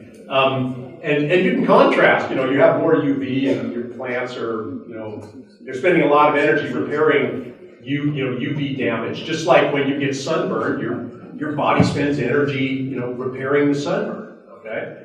So that happens to plants too. Now, maybe it's better for plants. I don't know. I mean, I'm entirely speculating here. Maybe crop yields go up. Well, if I'm not mistaken, I think that was one of the recommendations for that type of research that came out of the Ozone Research Center. Yeah, I think that's right. It was recommended we look into that. Okay, so I think this is the end of this session, the end of this symposium. So I would like to thank all the speakers and the people who went on the round tables.